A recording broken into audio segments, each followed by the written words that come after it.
14-year veteran linebacker Von Miller signs with the Washington Commanders on a one-year deal. Will this move increase their chances at reaching the Super Bowl this season? Chiefs running back Rashee Rice sentenced to 30 days in jail and probation after 2024 car crash. How long of suspension do you guys believe he'll receive? And should the Chiefs cut him? TJ Watt becomes the highest paid non-quarterback in NFL history with recent contract extension.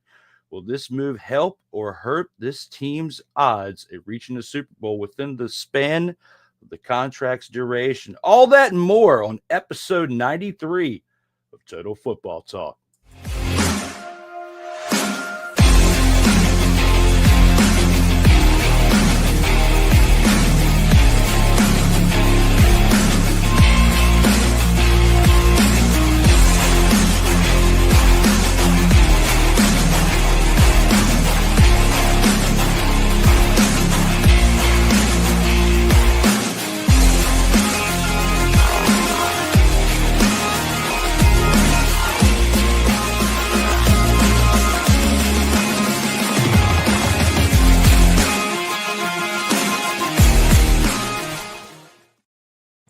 Welcome, one and all. It's that time again. We are back for Total Football Talk, episode 93.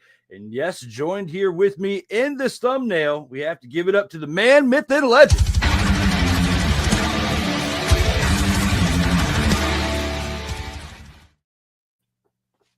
Yes, we are rocking and rolling with Mr. McCarthy here for episode 93 of Total Football Talk.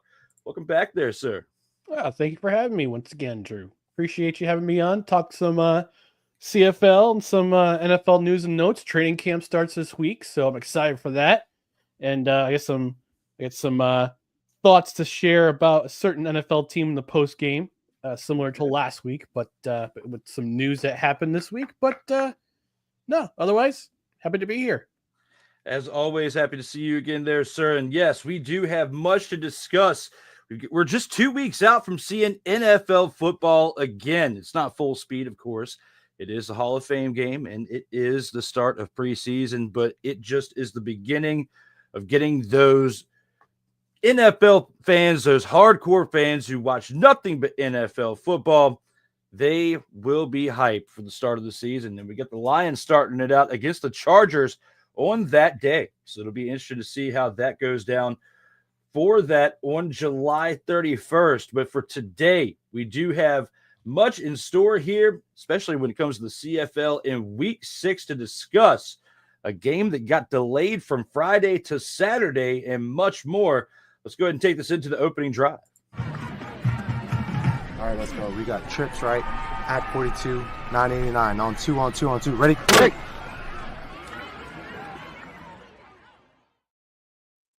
And here with the opening drive, started out with the Friday game.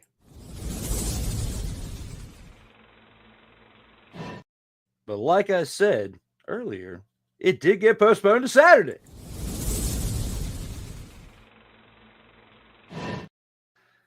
And for that, we have the Calgary Stampeders and my Saskatchewan Roughriders that we have to talk about. It's about as hype as I'm going to get about them all episode. But with that, I had to at least get it in once. But when it comes to this team, the OG Friday, now Saturday game, Stampeders win this game 24-10. Vernon Adams Jr., 28 of 36, 428 passing yards with 3 passing touchdowns, 2 interceptions, along with 2 carries for 16 rushing yards. Dedrick Mills, 14 carries, 85 rushing yards, 3 receptions for 9 receiving yards as well. Damian Alford, the stud of the Stampeders offense, 6 receptions, 156 receiving yards, 2 receiving touchdowns. The help with Dominique Rhymes getting 5 receptions for 88 yards was definitely big, along with Jalen Philpott, had one half of the Twins, 6 receptions, 86 receiving yards. Eric Brooks adding 4 receptions for 50 receiving yards and a touchdown as well. The Stampeders' time of possession in this game, 33 minutes and 7 seconds, leading the way, which definitely helped tip the favor on their side for this win. Stampeders defense, 3 sacks and 2 fumble recoveries on the day. Now, on the other side for the Roughriders, Trevor Harris, 36 of 44, 425 passing yards, but only 1 touchdown. Didn't turn the ball over, but only got the ball in the end zone 1 time, passing it in. The rushing for the Roughriders, though, wow, 9 carries for 16 total yards as a total team. The Roughriders just looked like absolute dumpster pelicans out there. I haven't clicked in a while, and I'm going to click it now, Ryan McCarthy. It is time. I clicked this button right here and talk about the fact that the Roughriders offensive line looked like a bunch of dumpster pelicans. I know that later on down the line, there's going to be more of an emphasis on it, but it's time that I finally, as a fan of the Saskatchewan Roughriders of the Canadian Football League, sitting here talking to you, not like a fan, I'm going to sit here and tell you that they look like a bunch of dumpster pelicans. They were the number 1 beak at the top right corner. The one at the top right corner with the largest beak in the face of you and the face of others. They were dumpster pelicans.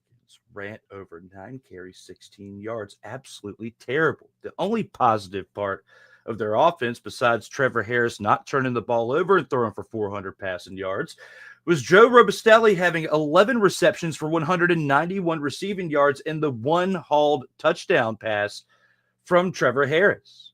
Keyshawn Johnson, 4 receptions, 60 yards on the day. And the defense for the Roughriders, not too shabby. I mean, they had 1 fumble recovery and 2 interceptions, one by C.J. Rivas and the other by A.J. Allen.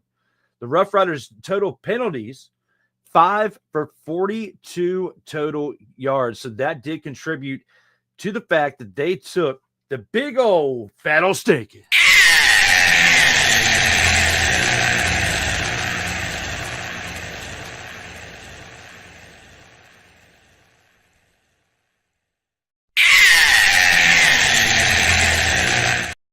Oh, sorry for the loop. Yeah, you got the double take on that one. L. You got the double L. That's how bad it was for that offense. Mr. McCarthy, what are your thoughts looking back on this game for my Saskatchewan Roughriders and how much of a bunch of dumpster pelicans they appear to be? Well, let's talk about the other issue at hand here. This between the CFL and the Saskatchewan Roughriders, and how I think they both bungled the fact that there was smoke in the area based on fires that were happening to the. I don't know about that, but that's what it appeared to be. That's what it appeared to be at first, but no, I guess there were some fires going on. I don't know what happened if somebody's ATV, so somebody's ATV backfired, or somebody was literally setting a fire in Saskatchewan somewhere. Like, Canada, get your stuff together with the wildfires, please. Canada, somebody probably lit a bay of maple leaves and a bunch of ganja and had some type of air mover moving it out to where people got a contact. And that's what happened to my Saskatchewan Roughriders offensive line and rushing team. That's what you're going to tell us, isn't it? I'm hoping. No, unfortunately not. Well, I was going to say it could have been a ganja hangover for all we know, but I don't know if that exists. I've never had it. Can't tell you. I don't know if you can get a hangover from that stuff. Yeah, that's not a topic for me to touch up on. But this is not that type of show. This is not that type of show. You will in the evening on Sundays. We could talk about that. On which show? In and Out Sports Debate or D Will in the Evening? D Will in the Evening. That's more of an appropriate show for that setting. Yeah. But I have to address this bungling between the CFL and the Saskatchewan Roughriders. They're both pointing the blame at each other as to who should have been the ones to originally keep the fans informed of what they were going to do for Friday's game. You get people in the stands waiting for 4+ hours at Mosaic Stadium, waiting for the football game to happen. And it didn't happen. And you've got folks who are, I mean, you got the vicinity, the surrounding vicinity. Most of the ticket holders were from there, but you also got people visiting from way outside of Regina, Saskatchewan. People coming from 2, 3, 4, 5, 6 hours out to go to a football game. You got people visiting from Calgary, from the Calgary area, taking time out of their weekend, spending their hard-earned cash, only to have the game delayed 1 hour. Actually, originally it was a 45-minute delay. Then it turned into an hour and a half. Then it turned into 3 hours. Then it turned into 4 hours. And I'm sitting there going, you know what? It's 10:30. It's 10:30 Eastern time. This game was supposed to start at 9 p.m. Eastern. I'm going to bed because I am staying up late for this game. I've got a recording the next day. I got a special guest coming on. I got to get myself ready and prepared for this recording and just be bright-eyed, bushy-tailed. Also taking care of a friend's dog, so I had to get up early for that too. And she's a good puppy. Shout out to Sadie. Sadie the Poochie. But for the CFL to not do their due diligence and say, listen, we've had a 2-hour delay. Talk to the Saskatchewan Roughriders. We've had a 2-hour delay. Let's call it. Let's postpone it till tomorrow afternoon, local time, and we'll call it a day. And good on Saskatchewan Roughriders for issuing refunds, issuing ticket vouchers, letting people who had tickets for the next day who stuck around and went to the game regardless, they could bring in their own food. They could bring in their own beverages. They had limited beer sales because they were obviously Friday night, not a whole lot to do with a delay. You're gonna run out of beer.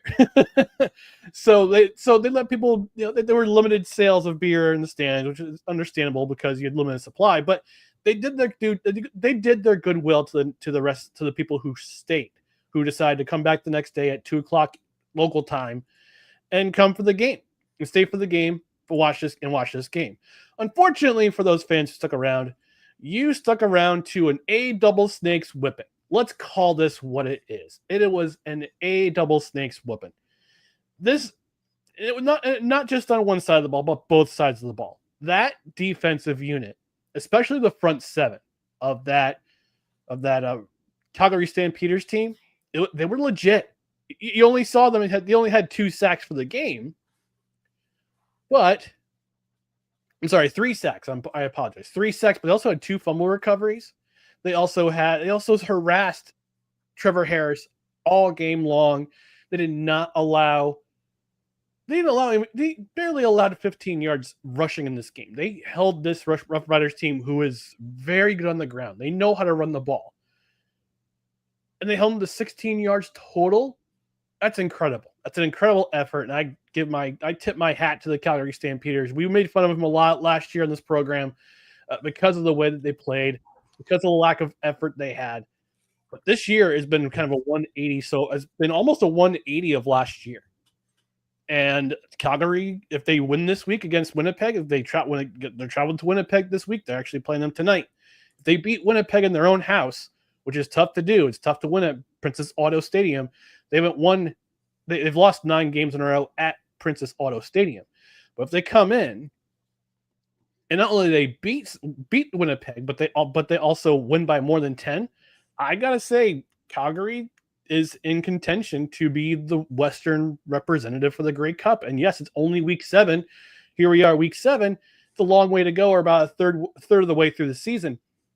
But the way this defense has played, between the pick sixes a week ago to this defensive effort last week, where they only allowed 16 yards rushing. Sure, they allowed 425 yards, but they forced the Roughriders out of their comfort zone and made them throw that many times. 44 attempts by Trevor Harris, 36 completions, which is nothing to sneeze at. 8 incompletions out of 44 passes. That's pretty dang efficient. But the fact of the matter is, that defense, particularly the front 7, they took the Roughriders out of their element, and their bread and butter is ground and pound, run the ball, run it a lot, get the opposing defense tired, and the rest will take care of the rest. So hats off to the Stampeders on the defensive side, but also on the offensive side. 428 yards for Vernon Adams Jr., 3 touchdowns, 2 picks. But again, with Vernon Adams, you're going to get what you're going to get with him, because he's high risk, high reward. He's been that way his entire CFL career. So three touchdowns compared to 2 interceptions. And the fact that the score was only 24-10, only 24-10. Stats like this, it's usually a blowout. It's usually a blowout. But the fact that they only won by 14 and they could have won by a lot more, especially with the 33 minutes they had in possession, this could have been a lot worse than what it looked like the final score could have indicated. But it just seems that way. And Saskatchewan's got a week to think about it. They got a game tomorrow against BC, and you know they're going to be pissed off. They're going to be pissed off to the highest passivity, to quote Andre Reed, to play BC. But Calgary Stampeders, congratulations. Damian Alford, by the way, he's already got my vote for Western Rookie of the Year with that kind of performance. 6 receptions, 156 yards, 2 touchdowns. Rookie draft pick. He was the number 1 pick in the draft this year. He's already shown that he was why he was the number 1 pick in the draft and had an outstanding game against a very, very formidable Roughriders secondary. I just know that the way this offensive line played in this game for the Roughriders, the way that they're rushing attack, the fact that AJ Ouellette had 6 carries for 9 yards did this to me.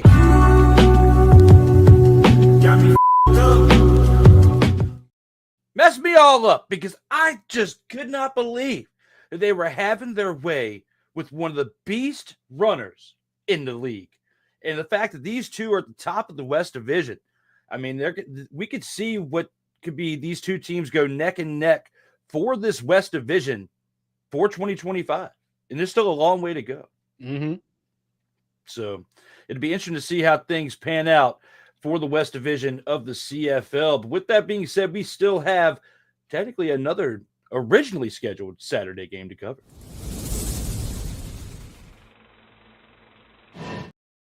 And with the Saturday game that we have here on the slate to look back at, we have to take a look at the Ottawa Redblacks and the Hamilton Tiger Kitties.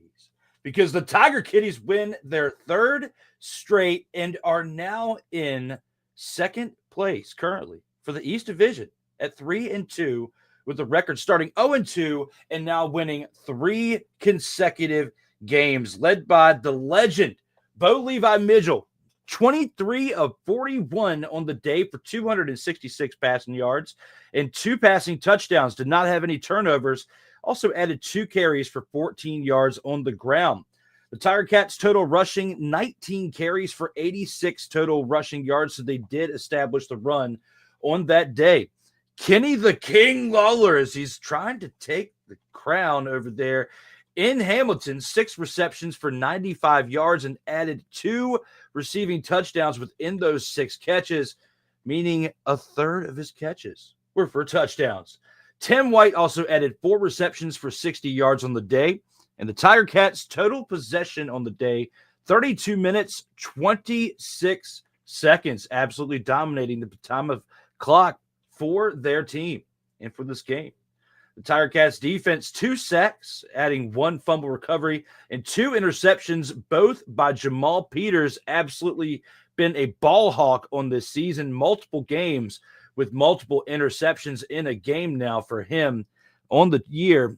Tiger Cats total penalties, 7 for 71 yards. When you think about that, that's what kept this game close, was the fact that they could not stop with the penalties. They would have been able to win by more had they not committed so many penalties on the day. When it comes to that, Mark Lehio Maehio on special teams for the team added 3 field goals on 3 attempts for 10 points to help the Tiger Kitties win this matchup 23-20. On the other side, Dustin Crum for the Redblacks, 24 of 38 on the day for 283 yards, a touchdown, and 2 interceptions, both of those hauled in on the other side by Jamal Peters, as previously mentioned. William Stanback had 7 carries for 40 rushing yards and a rushing touchdown, adding 1 reception for 7 yards. Besides that, Geno Lewis was the other highlight for this team, 7 receptions for 128 receiving yards, and Keelan White had 3 receptions for 33 yards and the 1 lone touchdown thrown by Dustin Crumb. Looking back on this game there, Ryan, it was close at the end, but was this game worthy of a highlight game between these two teams so far in this year? Is one of the best that they could look back on within 6 weeks of play, or was it not? A little column A, a little column B, because I was texting you in our Facebook Messenger, talking about I caught the second half of this game.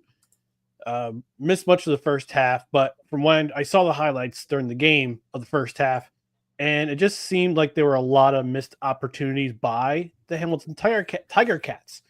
Lots and lots and lots of drop balls by the Hamilton Tiger Cats. And we talked about this game last week in our preview.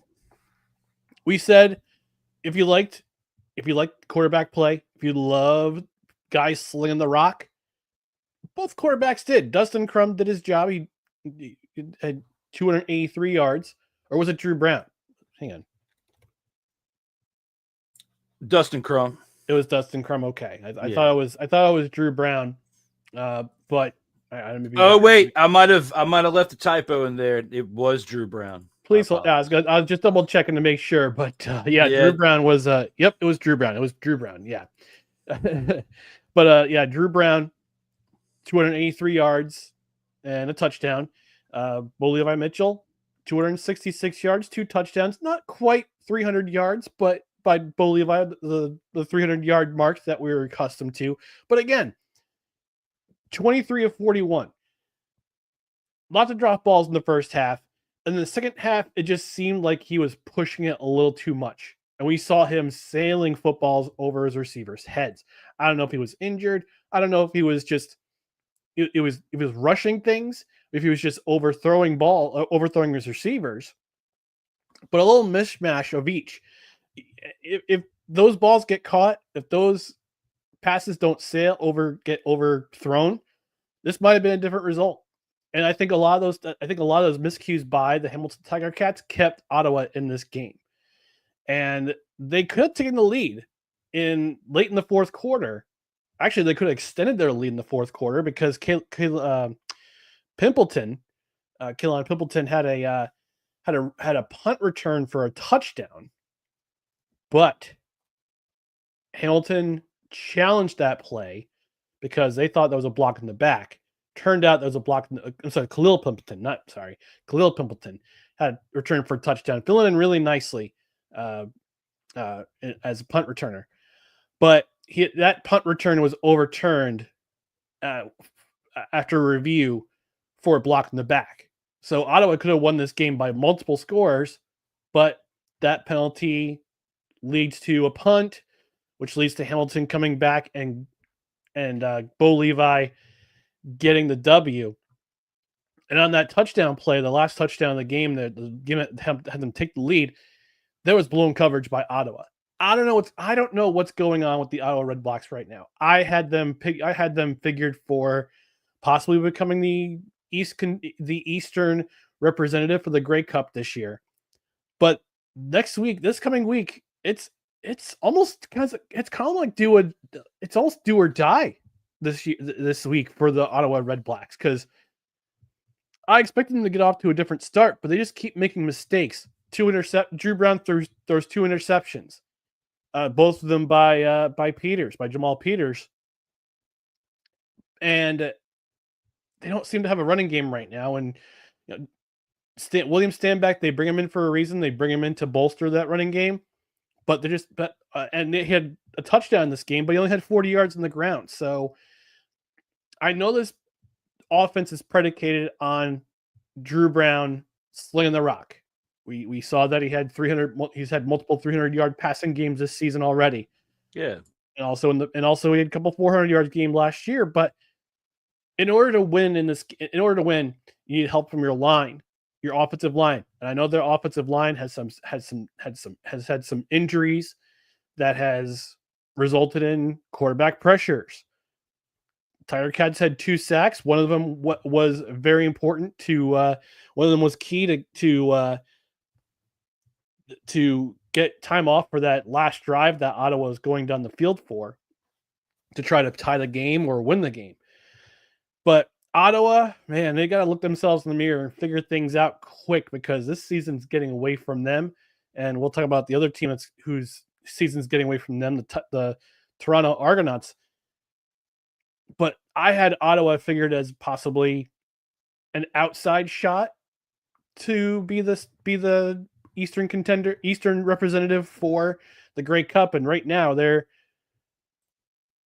sitting at 1-5, and the season's slipping out of their fingers quick, and they got some things to figure out. As for Hamilton, this is a pleasant surprise.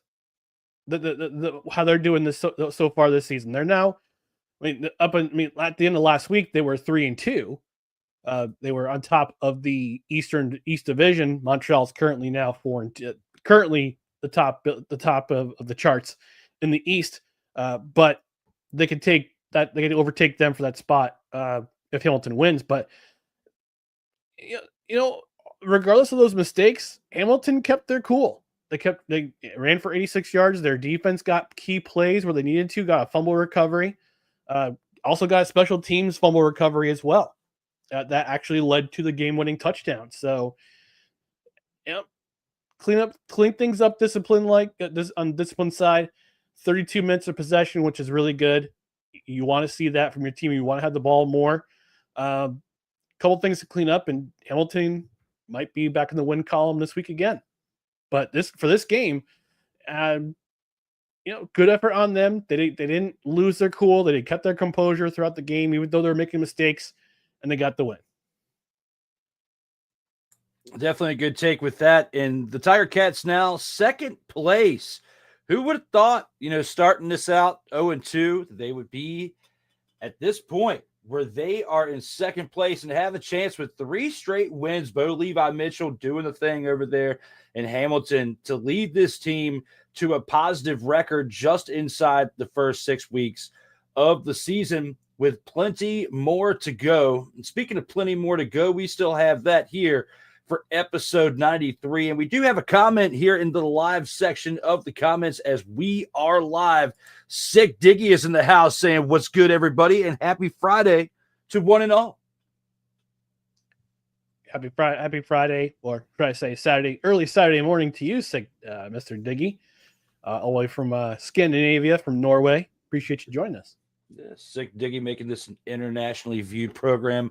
Shout out to him being 7 hours ahead and currently on Saturday, just like you said. Good shout out to him, and hopefully he's enjoying this discussion within CFL Saturday action here on Total Football Talk. Now, with that being said, we've discussed the Saturday games. We still have one more game left for week 6 to look back on, and that is the Sunday game.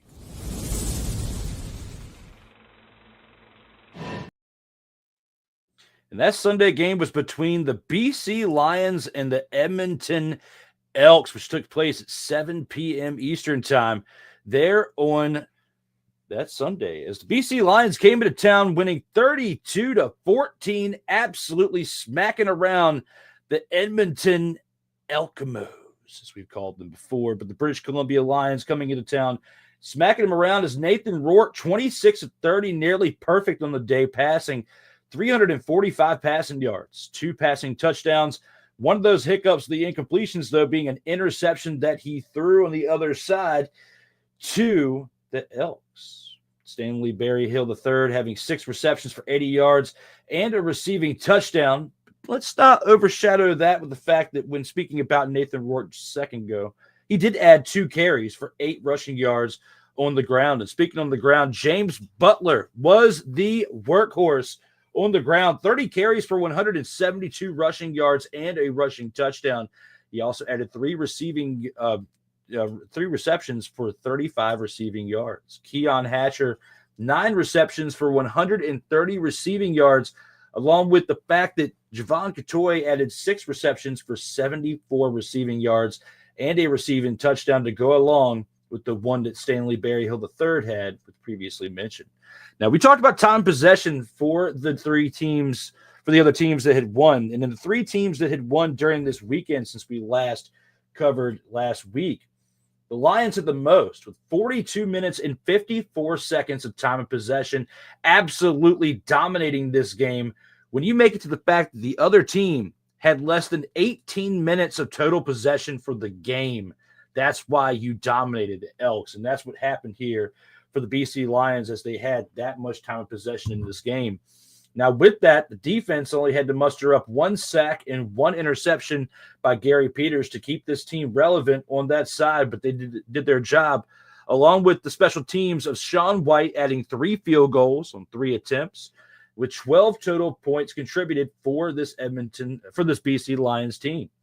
Cody Fajardo on the other side only had 5 total pass completions out of 7 attempts, 78 passing yards, and a passing touchdown. He did have 3 carries for 13 rushing yards and a rushing touchdown, but with sharing the duties with Trey Ford, who had 4 total completions out of 12 attempts, only mustering up 34 passing yards and an interception, along with 4 carries for 47 yards, you might as well have just let Cody Fajardo do his thing for the entirety of the game.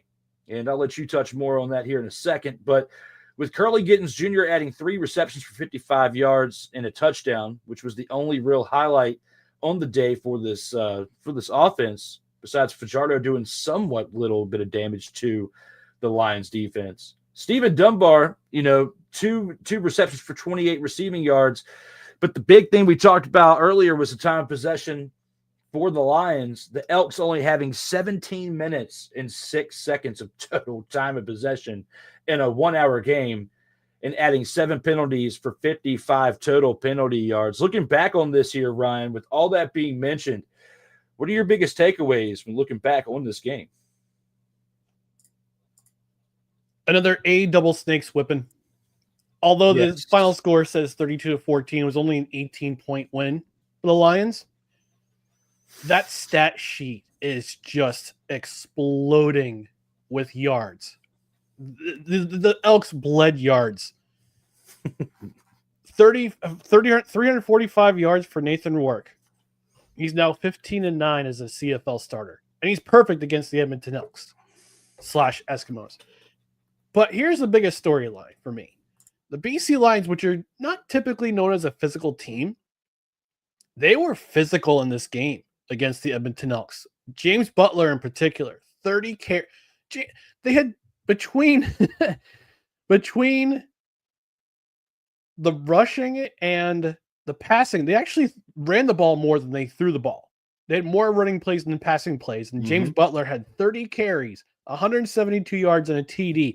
He's eating up yards, and I know that the Tiger Cats, Tiger Kitties, they decide to go in a different direction with their running game, but James Butler is making him see, look, maybe it wasn't a good idea to release me, but putting up 172 yards. He had a really good game against Saskatchewan a couple weeks ago, but this was an impressive outing for him.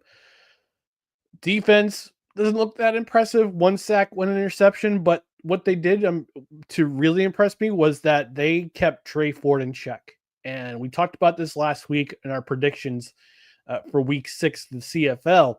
And I said I was really hoping that Edmonton could carry that momentum they had in their win over Ottawa into this game. And they just, from the blocks, they were just absolutely stifled offensively. And on defense, BC was carving them up between Nathan Rourke having only 4 incompletions, had that 1 interception, but that interception was kind of a fluke because it was deflected into the air and then picked off by a defensive lineman. But on both sides of the ball, impressive. And when you have 40 minutes of possession, over almost 43 minutes of possession, you better win this game. And absolutely did, with over 500 yards of total offense between passing and rushing. Edmonton's got, and I know I talked about this last week. I said, first, there's going to be some growing pains with this team. It's a first-year head coach in Mark Killam. I have to wonder, between the regime of the previous regime with Chris Jones and this regime with Mark Killam, Trey Ford, he's a work in progress in a sense. but you're gonna easily kill a kid's confidence if you keep yanking him out of the lineup every single week for whatever reason. Because this game, yeah, he deserved the yank because he was having a really bad game. 4 of 12 for 34 yards, overthrowing his receivers, had an interception, 4 carries, 47 yards on the ground. Hey, things looked pretty good in the early onset, but throughout the rest of the game, it was just the offense could not get things going. And Cody Fajardo comes in, 5 of 7, 78 yards, a touchdown, three carries, 13 yards, and a touchdown, and a short carry to open the scoring for the Elks. Man, this week off couldn't have come at a better time because it gives them a chance to look at game film, see what they did right, see what they did wrong, make those corrections for their next game, which will be against Hamilton.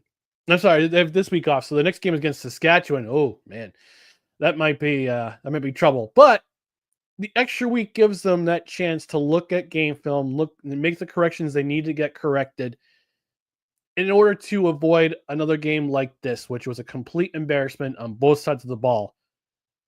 Allowing all those yards, 2-and-outs everywhere, quarterbacks getting yanked, not having the ball enough. And Edmonton's got a lot to think about this week. And it's not going to get any easier because they have Saskatchewan coming up next week in week 8. But Edmonton's got a lot of soul searching to do because, again, we're in week 6 already. We're week 7 already, excuse me. We're a third of the way through the season, and they were nowhere near sniffing the playoffs last year. And I gave them a lot of compliments over the last couple of weeks saying, hey, this team's improved. This team is very improved. They got their first win. But in this game, they were completely outclassed. They got a lot of growing up to do, especially since it's a young team, both on personnel and in the coaching. And in coaching, because again, it's Mark Kilm's first year. He's got a lot to learn. He learned from some of the best in Calgary with Dave Dickinson and Huffnagel as his coach and his GM. So yeah, Edmonton's got the week off. This was just a really bad game. You're allowed to have one bad game every year. But BC just seems to have their number. Had him in week 1, beat him in week 1. They beat him here. And, let's just see what happens to this season. But Edmonton's at the week. Edmonton, just a really bad game for them. So bad. So bad. And I'm surprised that with 17 minutes of total time that they were even able to put up 14 points. Yeah. Exactly. I looking back on it because I'll be honest, I did not watch this game. I had some things going on. I did stay tuned with the other ones, but with this one, I just had a feeling. I was like, it's the Elkamos. They have not been playing all that great. I didn't really spend time watching it, so I went back and saw the highlights. And then we're looking at the stats too. I'm like, the fact that you only had 17 minutes, the other team dominated as much as they did in those 42.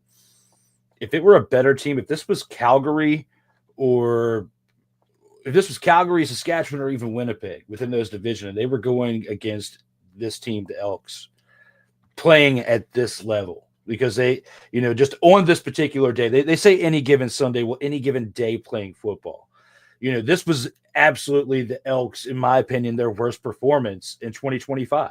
So if they put on this type of performance against any of the other 3 teams I just mentioned, I feel like they're going to get beat down worse than what they did here. Not just in time of possession, but with the fact that if the other one of those 3 teams had that much time of possession against a team playing at this level, they would have put up more than 32 points. The Elks are lucky that they lost by what they did here, because overall it was a flat-out embarrassment, like you said. It was terrible. Terrible. I watched the first half, and it was a beating at the end of the first half. I'm going, this game's is gonna be ugly in the second half, and I'm just not gonna watch the rest of it. It was bad. It's terrible, man. So damn bad, so bad. But looking at it for what it is, hopefully things can improve over there for the Elks. I mean, it's been tough to watch, but other teams like the Tiger Cats, who have had a rough go about it here of the recent years, have made improvements. and we see where they're at, or at least this early in the year. There's still a long season. Anything can happen, and they can revert backwards. But at least within a 3-week span and playing against some really decent teams, they've been doing a pretty solid job. But the Elks here, in comparison, absolutely not. And we'll have to see how things pan out for the two here on the other side. But with that being said, speaking of panning out, we still have one more game to cover here for the opening drive, and that's last night's Thursday night contest.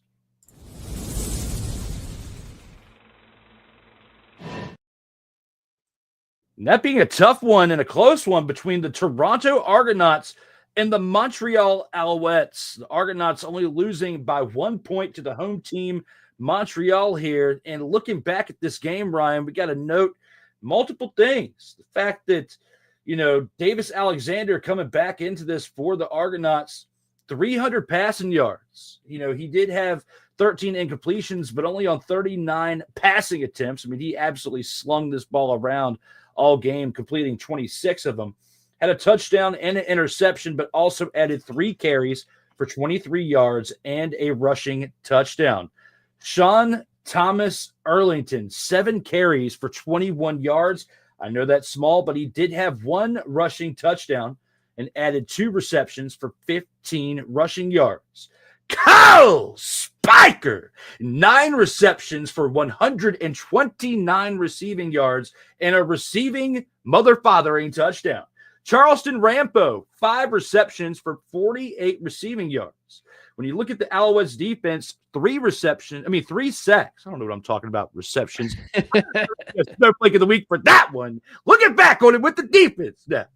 3 sacks on the day, 1 fumble recovery, and an interception by Kavion Anto, his 2nd consecutive week with an interception for the Alouettes on the defensive side.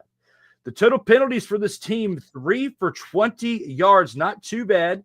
And the fact that they had 75% completion percentage in the red zone was pretty big, and the reason why they got the victory, in my opinion. Looking at what the Alouettes did. Jose Maltos also added 7 points with 2 completed field goals out of 2 attempts. Now, for the Argonauts on the other side, Nick Arbuckle, 28 of 40 for completions out of attempts for passing, 242 passing yards, 2 touchdowns, 1 interception, and also added 2 carries for 12 yards on the day. Argo's total rushing, 12 carries for 49 rushing yards and a touchdown by Deontay McMahon. Not huge stats when you take away the fact that he had that touchdown when looking at this team and what they did on the day. David Ungerer, 3 receptions for 39 receiving yards, and DeMonte Coxey, 5 receptions for 36 yards, were literally the highlight for this receiving corps. The Argos defense, 0 sacks on the day, 1 fumble recovery, and an interception by Tavares McFadden. And the penalties for this team, 3 receptions for 30 yards, but the one positive note was when it came to their scoring, they had 3 completed. They were 3 of 3 for red zone attempts. So they were 100%, which is what helped keep them close in this game. Liram, our guy Liram, the kicker on the other side, Liram Hurlaha, had 1 completed field goal out of 1 attempt for 6 total points in this close contest between the Toronto Argonauts and the Montreal Alouettes. I know I butchered his name, and much more within this flashback of this game there, Ryan. What are your thoughts when looking back at last night's game? Crazy fourth quarter. Crazy. I watched the highlights this morning. And Alouettes struggling at home, it can't do anything offensively for the first 3 quarters of the game, but fourth quarter comes around and some magic happens. Magic was happening for the Alouettes offense. Got one in the red zone 3 times, converted all 3 times in the fourth quarter. And I've said the last couple of weeks, look, Davis Alexander, this offense goes through him. Had a pretty okay game, 303 yards touchdown, 303 yards of passing touchdown and interception, and ran the game-winning score. But here's the most important thing. If you notice on that last touchdown, he came up limp again.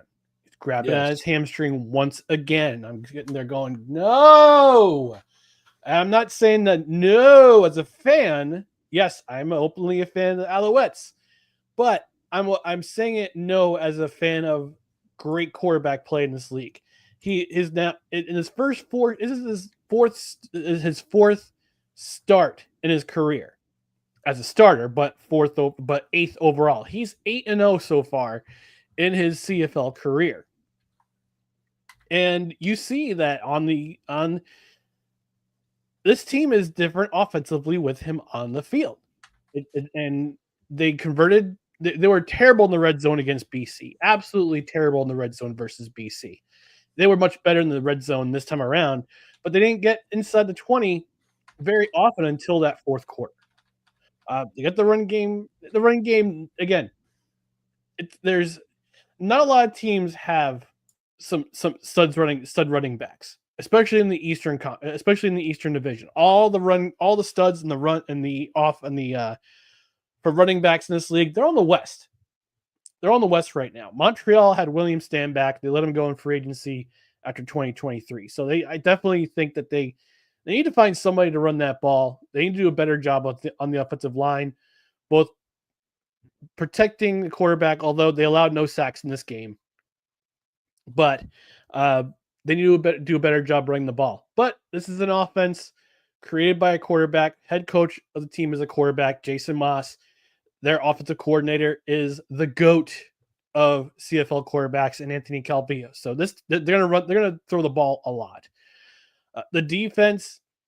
Let's talk about this defense. Let's talk about let's talk about the last 4 sequences of this game. And Davis Alexander you see he's obviously got some chemistry with Cole Speaker. 9 receptions, 129 yards, and a touchdown. Almost had 2, but we talked about him a couple weeks ago in his performance. Mr. Sluka punches the ball out as the Alouettes were looking to take the lead. They were down 5 at this point, looking to take the lead. Alexander finds Speaker. I don't say wide open, but he had some nice separation. And he's running towards the end zone, and my guy Sluka punches the ball out before Speaker crosses the line, and it's a turnover. But then on the Argonauts' possession, the next possession on offense, they get the ball right back, which leads to Alexander's run for a touchdown. And then with 57 seconds left, Argos are driving down the field, looking like they're going to try to tie this. All they needed was a field goal to win this game. They were only down 1, but they were up as many as 8. They're up by 18 in the third. At the end of the third quarter, they were actually up by 11, but they were up as many as 18 points. They let this game slip away, and the final possession of the game for the Argonauts, they're driving down the field. Noel Thorpe, defensive coordinator for the Alouettes, draws up a blitz, and Marc-Antoine Duquois just absolutely levels Nick Arbuckle. Pass kind of floats in the air. Kebion Ento takes it. They get the 3. They get the 2 and out, but they waste time off the clock. Now, here's the curious thing. I know you caught the highlights, and so did I. Toronto challenged roughing the passer on that interception, which I thought was a mistake because they had 1 timeout left. Yes. They had 1 timeout to use, and they thought, I don't know if somebody saw something in the booth, saw something on the sideline, saw something on the iPads, and showed Ryan Dinwiddie, the head coach, which led him to throw the challenge flag on the field. If you look at the replay, it's not even close. And I know that I've talked about this on the show, both in the NFL and the CFL.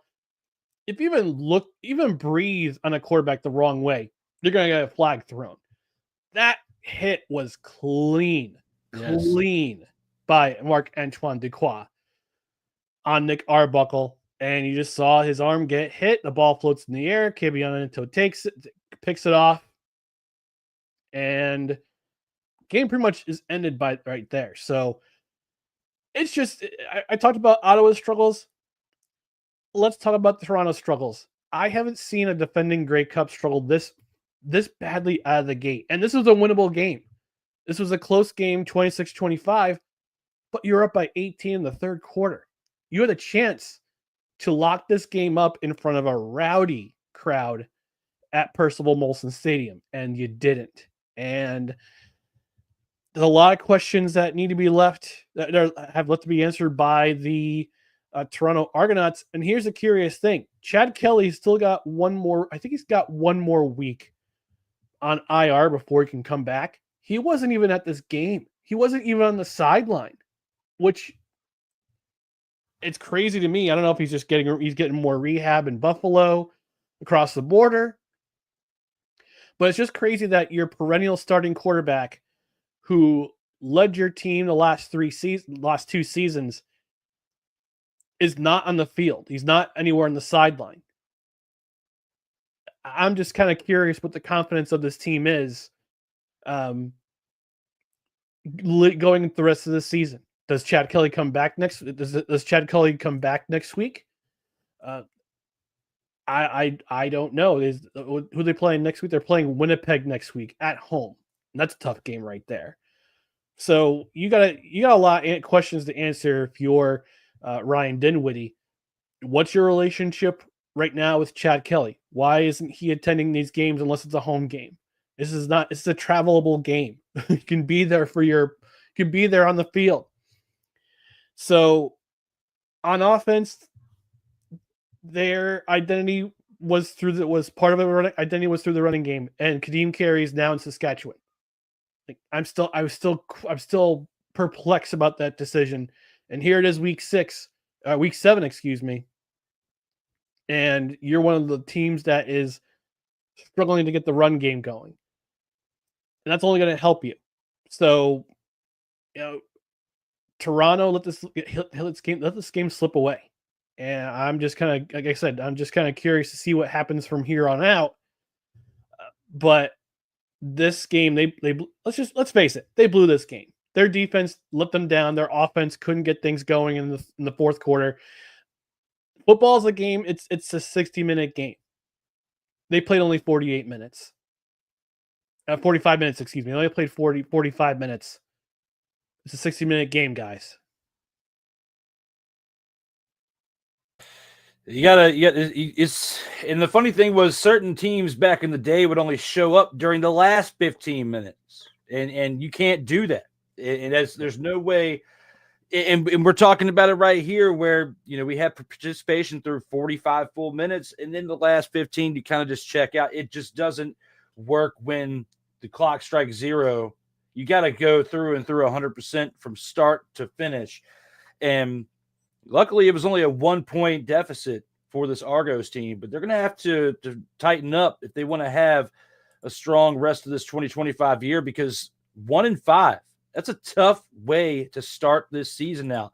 You are not much better than the Redblacks that we just talked about just a few minutes ago, who, we were gracious enough with that, but they've started out rough too. You're just as bad as the Elks. Yeah. Worse, you got one more loss. So it's pretty much essentially the same record with one more loss. You cannot sustain a good year if you start out 1-6, 1-7, 1-8. There's no way.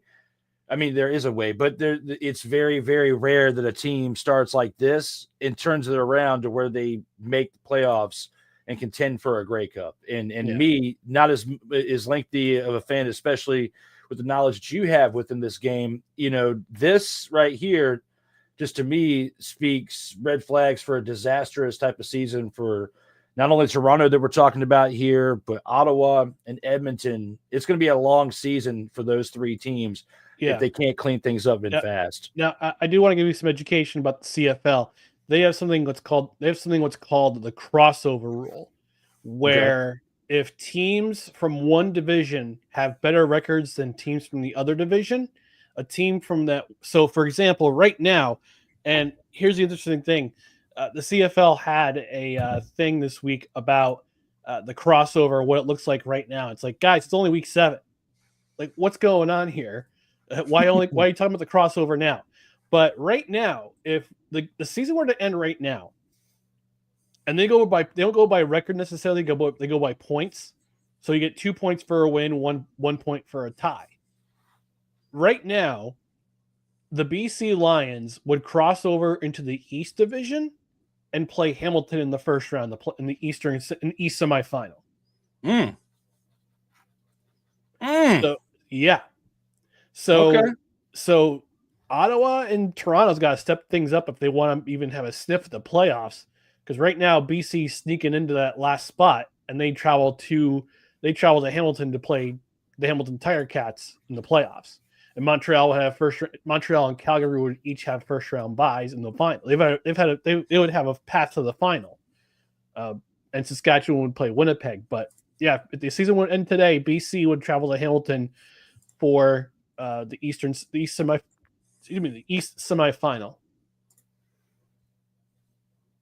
Well, it'll be interesting to see how things pan out. Like you said, people are clamoring for certain moves right now, and it's still early in the season. Let it play its course. We still have we're like a third of the way in. We're that's basically it right now. We still have 2/3 of a season left to go. And speaking of having plenty more left to go, we still have plenty of show left to go. But before we get to that point, we're going to take our first commercial break. But we can at least agree on that between the Argonauts, the Redblacks, and the Elks, they are all total dumpster fires, and they have been putting on such performances as this.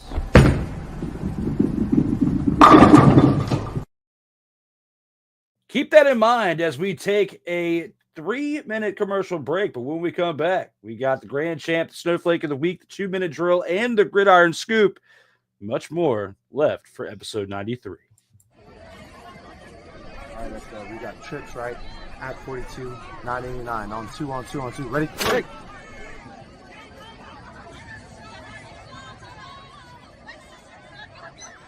We're just getting started.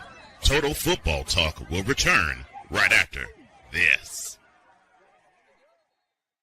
Join Ryan McCarthy. I became a Jets fan because Kermit the Frog was my favorite Muppet because he was green, and the Jets wore green. That's how I became a Jets fan. And Dustin Henry. ESPN is cashing all in on let's pay a few personalities and we'll just kind of fill in the gaps. As they walk you through all of the world of sports from their perspective. The Albany Empire, it's a literal circus. No credentials required. Where, Ryan, say the tag. Where you don't need a press pass to talk sports. Live every Tuesday at 8 p.m. Eastern, 7 p.m. Central on YouTube and where you can find podcasts.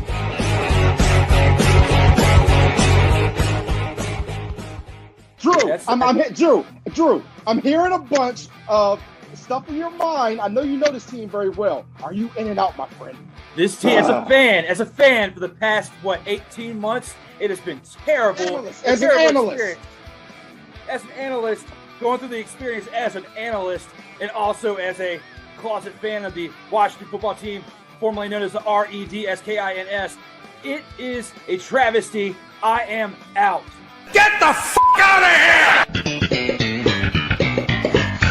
I believe that they will not make the playoffs this year. Come on, they are 2-6. I don't care how much of a fan I am. I don't care how much of a past fan I am to have a half sleeve dedicated to them. It doesn't matter. They S-U-C-K.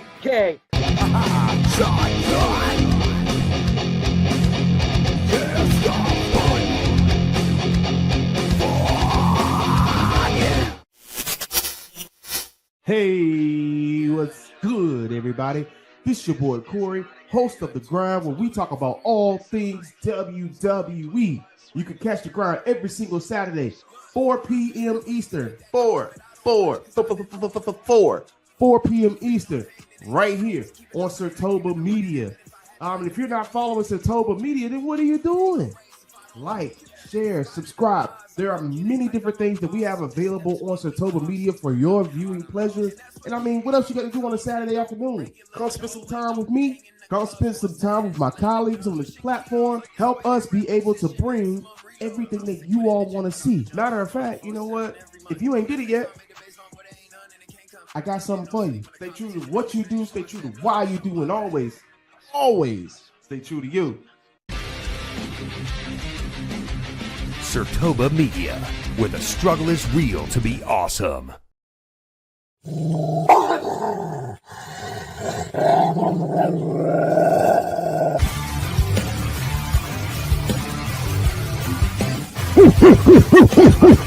Where my dogs at?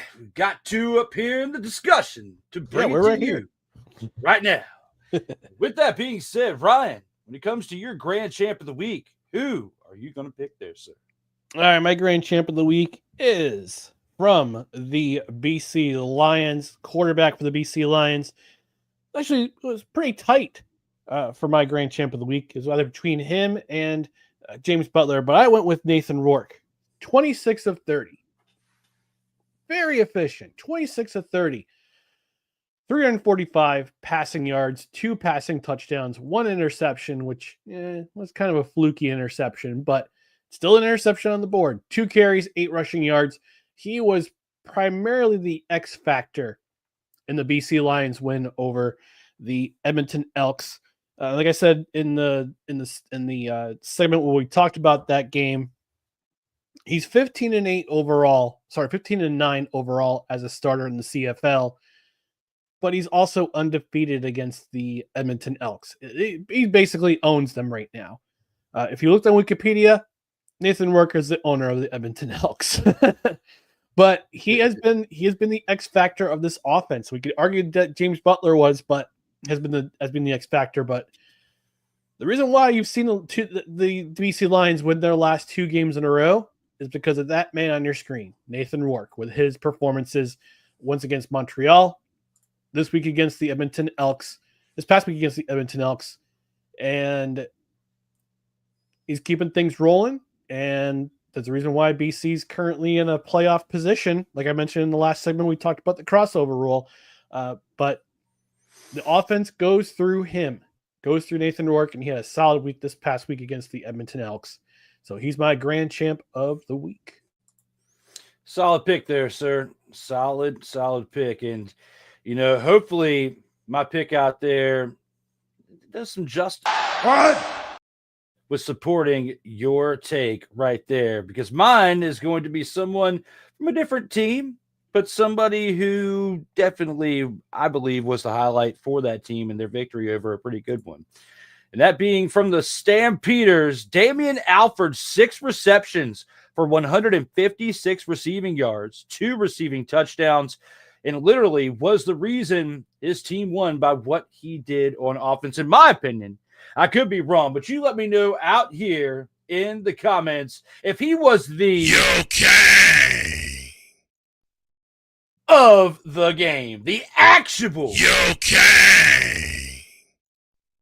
Because the Kang you speak of out there is not okay.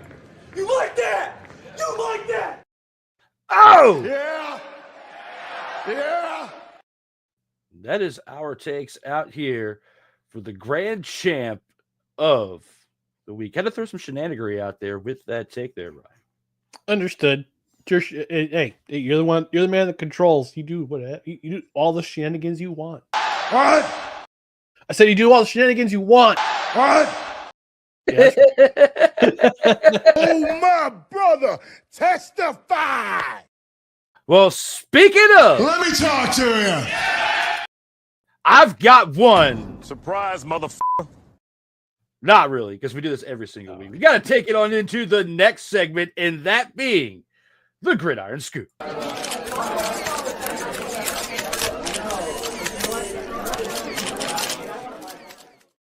And I discussed this a few months ago as being a possibility on this show of a deal that could go down. And I didn't really have any flack when discussing it here on the show. I did in real life with talking about it and people amongst the circle and, of course, people at work as well when talking sports. But to some, this was a total Surprise, motherfucker. the fact that a 14-year veteran linebacker, Von Miller, signs with the Washington Commanders on a 1-year deal And, looking at this move, he went from starting with the Broncos, he came in 2011. This will be his 15th season. And through 14 total seasons played in the NFL, Ryan, starting with the Broncos, winning that first Super Bowl, with Peyton Manning for the 2015 season. And then, in 2021, getting traded to the Rams. And with the Rams, he won his second Super Bowl, goes to Buffalo, doesn't really quite pan out. A couple of years ago, we had heard from him in his camp that he was planning on retiring after the 2023 season. Well, the season gets here and he gets hurt. So he decides to come back in 2024 as a redemption season, potentially maybe NFL comeback player of the year, and maybe retire on a high note if the Buffalo Bills can make it to the Super Bowl and win, because they were picked to be a favorite last year, of course, for the AFC. Didn't quite work out the way that it wanted. He deserved, a suspension at the beginning of the year for the domestic dispute stuff. And now, his time in Buffalo has come to an end as he was released 3 months ago from the current contract that he had after opting in for the 2025 season. With all that being said with him, will this move to the Commanders increase the team's chances at reaching the Super Bowl this season? Yes, but there's a caveat. That was not the player they should be signing. Because you have your best player, arguably their best player has been holding out. And Terry McLaurin, who wants a new contract. We just saw Garrett Wilson get extended. I might talk. Spoiler alert! I'm not going to talk about him in the in my post game thoughts. FYI, I got some things to talk about the New York Jets. But the guy. I mean, in a way, yes, this will help because look, Von Miller is arguably the best edge rusher of the last decade. His entire career, he's been a solid pass rusher. We saw what he did in Super Bowl 50 when he strip sacked Cam Newton, which caused him to pout his way out of the NFL, almost immediately out of the NFL with his ways. But Von Miller, he was a contributor on that 2022 Rams team that went to and won the Super Bowl alongside Aaron Donald.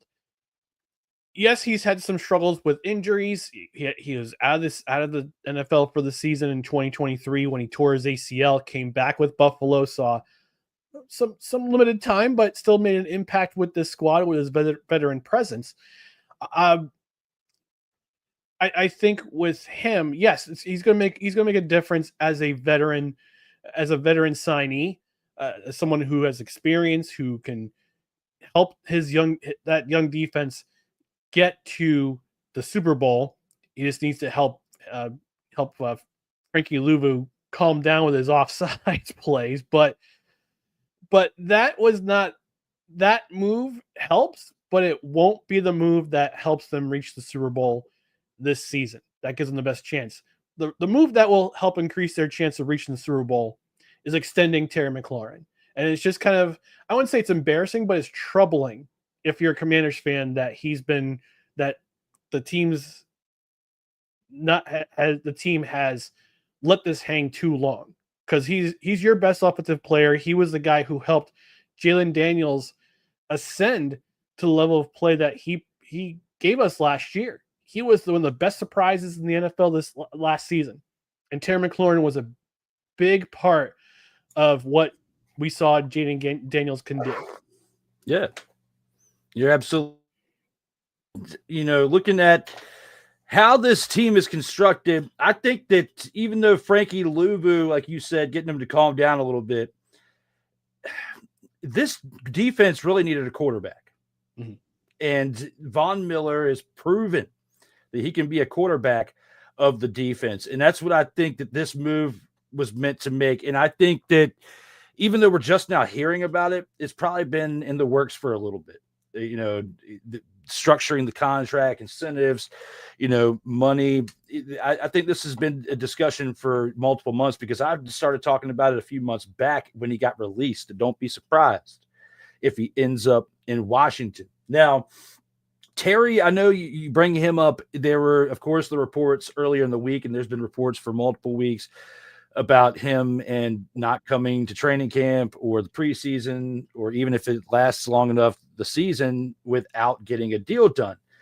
There has been behind closed doors. I've had a couple conversations this week with some people who are insiders over there in Washington that it looks like that there's a potential that a deal can be, completed within the next week. That is not 100%, in stone, but it's looking like it can get that way because you see other teams like the Steelers, who we'll talk about in a little bit, wrapping things up with one of their holdouts that could have been ugly had it gone too long. There's other teams like you brought up earlier with the Jets potentially that, there's multiple teams that it's go time now, July, because you've got the first game of the preseason, literally the Hall of Fame game that kicks things off on July 31st. And that's literally, it's make or break by then as far as getting your ducks in a row.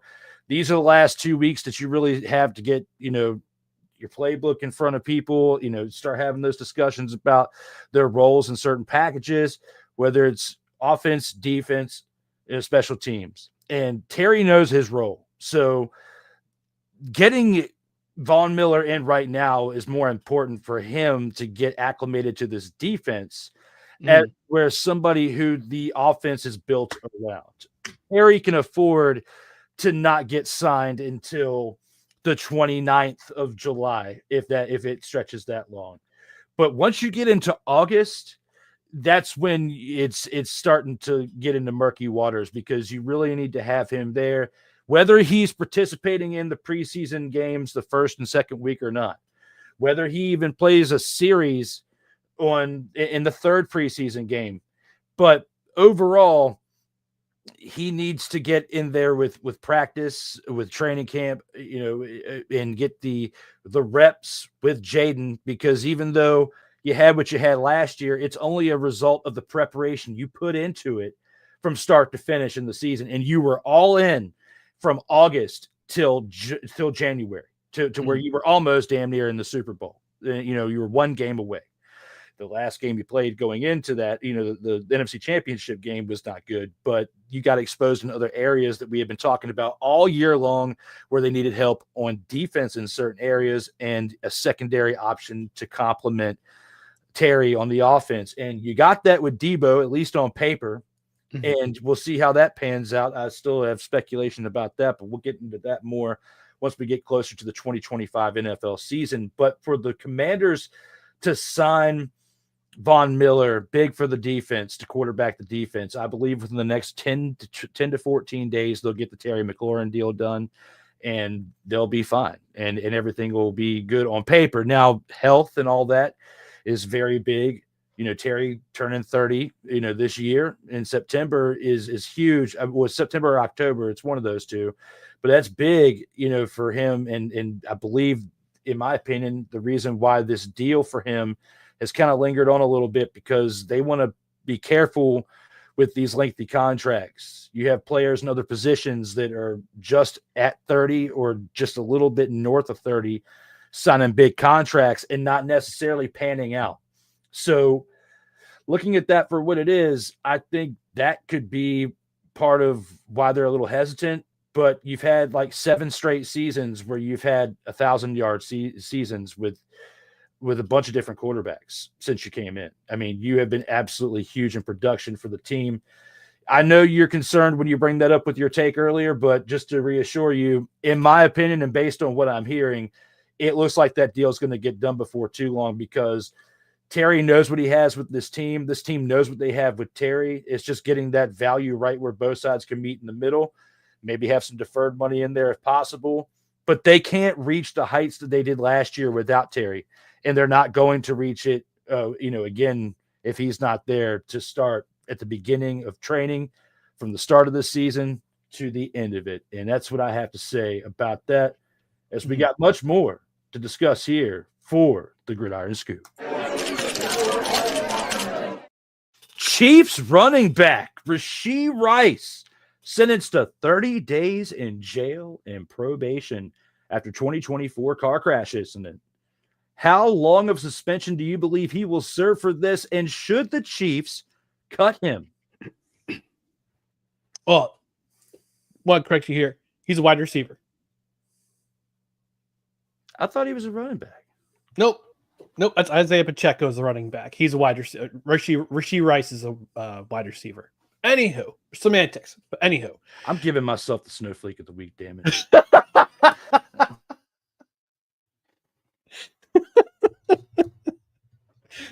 Oh, God bless you, Drew. I don't think he'll get the Justin Tucker and Deshaun Watson treatment. He won't get 10 games. I think he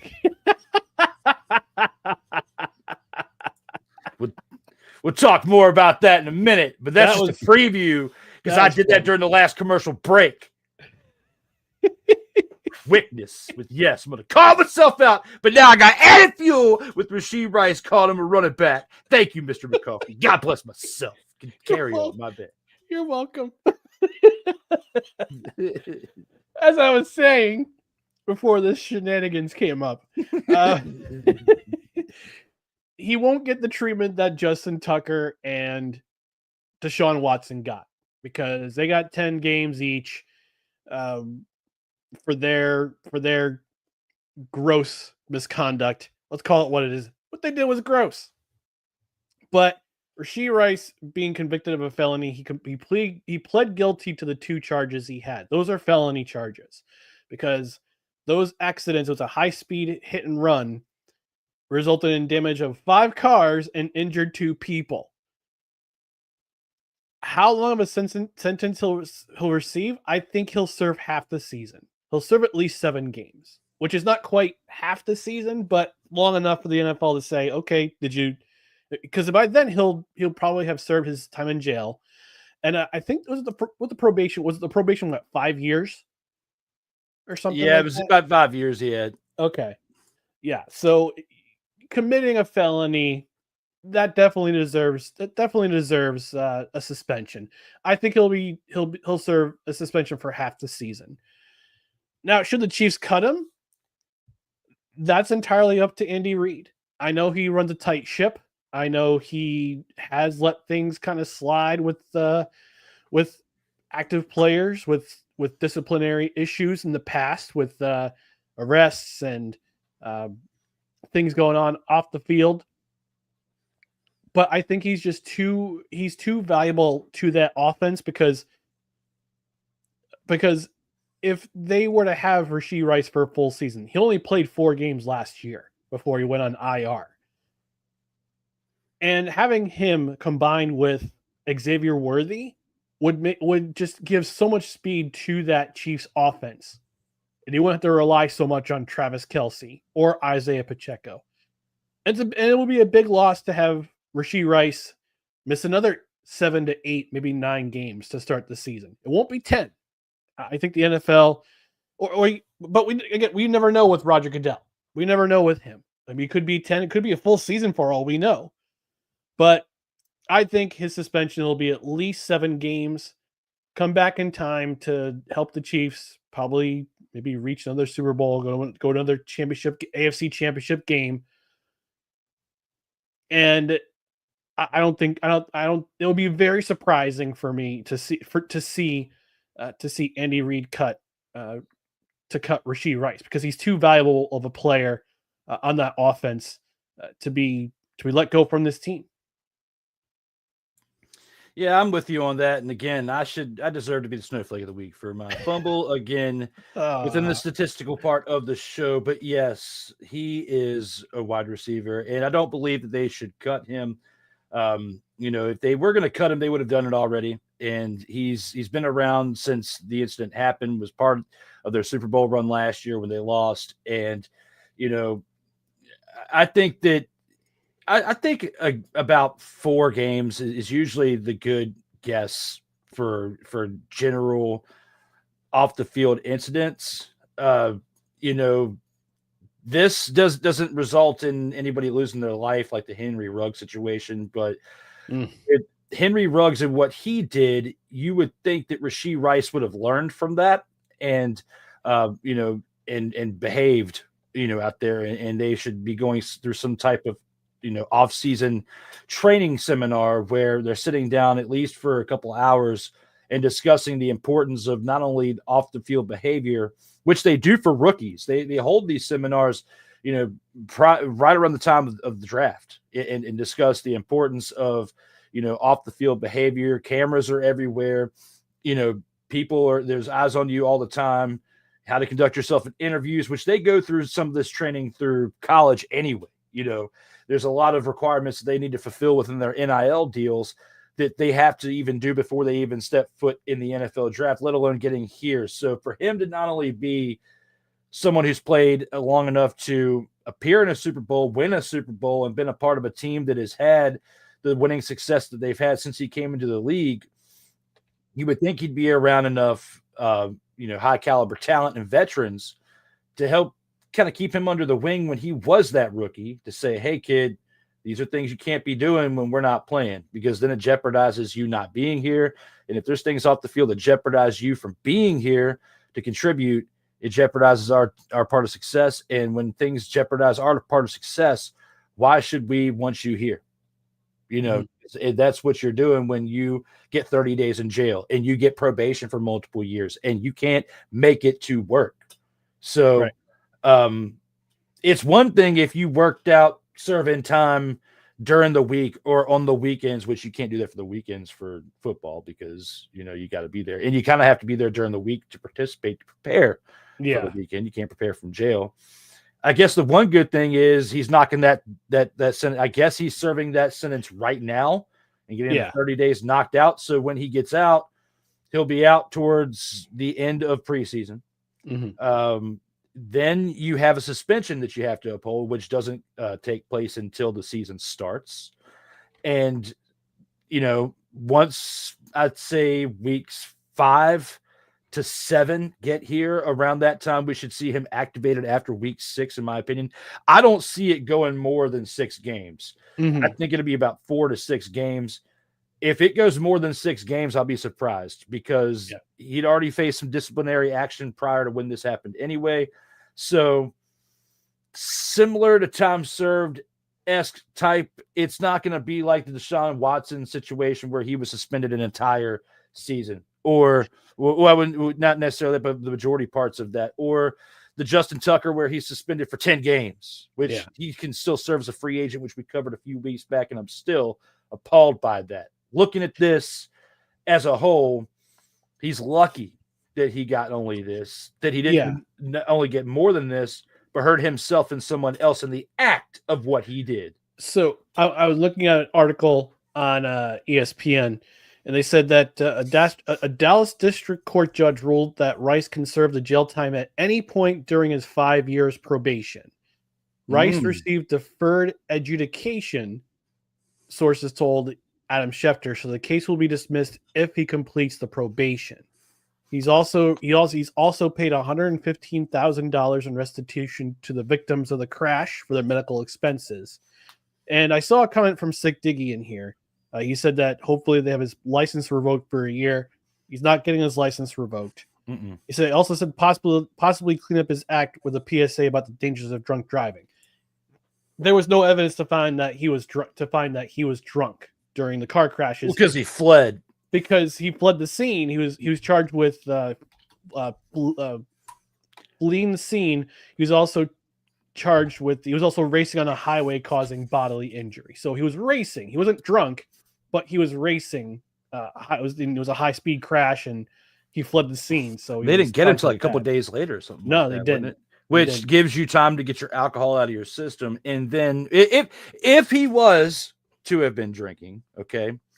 But see, this is where you can only, and I want to bring this up, you can only really get away with this when you have money, okay? Right. Because you're going to have the $115,000, I guarantee you, is not only towards the restitution of the people who are involved, but you're paying a good amount to an attorney to pay in to fluff this whole situation to make them turn an eye to certain things like the fleeing. Because had he been seriously charged with that fleeing, and actually convicted not only with this 5-year probation and 30 days, sentence in jail, which is a joke compared to what the average person would get, you're looking at 5 to 7 years, depending on what state it's in. Yeah. Depending on if it's a state trooper that gets you or if it's a county cop or whatever. There's a lot of different variables that go into the situation. And the fact that somebody was injured, if this was not somebody of high profile, you better believe they would be serving at minimum 10 to 18 months. There's no way you get around it. Okay. There's no way whatsoever. In my opinion, you have to have money. $115,000 is a lot when it comes to the eyes of the court. Maybe not a lot for when these people are making money and doing what they do in the field, but to spend that much money in restitution and court fees, there's a reason why you only got a 5-year probation, 30-day sentence, and that's lucky. Yeah. Nobody that gets to defer a 30-day jail sentence where they can go serve at any time. And he could probably set it up the way that it's written. He can do weekends. So he could probably do like weekends during the off season, and 30 days divided by 2, that's 15. There's 15 weeks where he only has to go in on a Friday or Saturday and get out Sunday afternoon. Or maybe you go in Friday and you come out Sunday or Monday and you can get 3 days and you can knock it out in 10 weeks, and knock, at 3-day weekends and do it in 10 weeks. You can do that during the off season easy. And you've got 5 years to do that. Oh yeah. You didn't even have to do it consecutive. So that's wild, but yes, hopefully he'll clean his act up.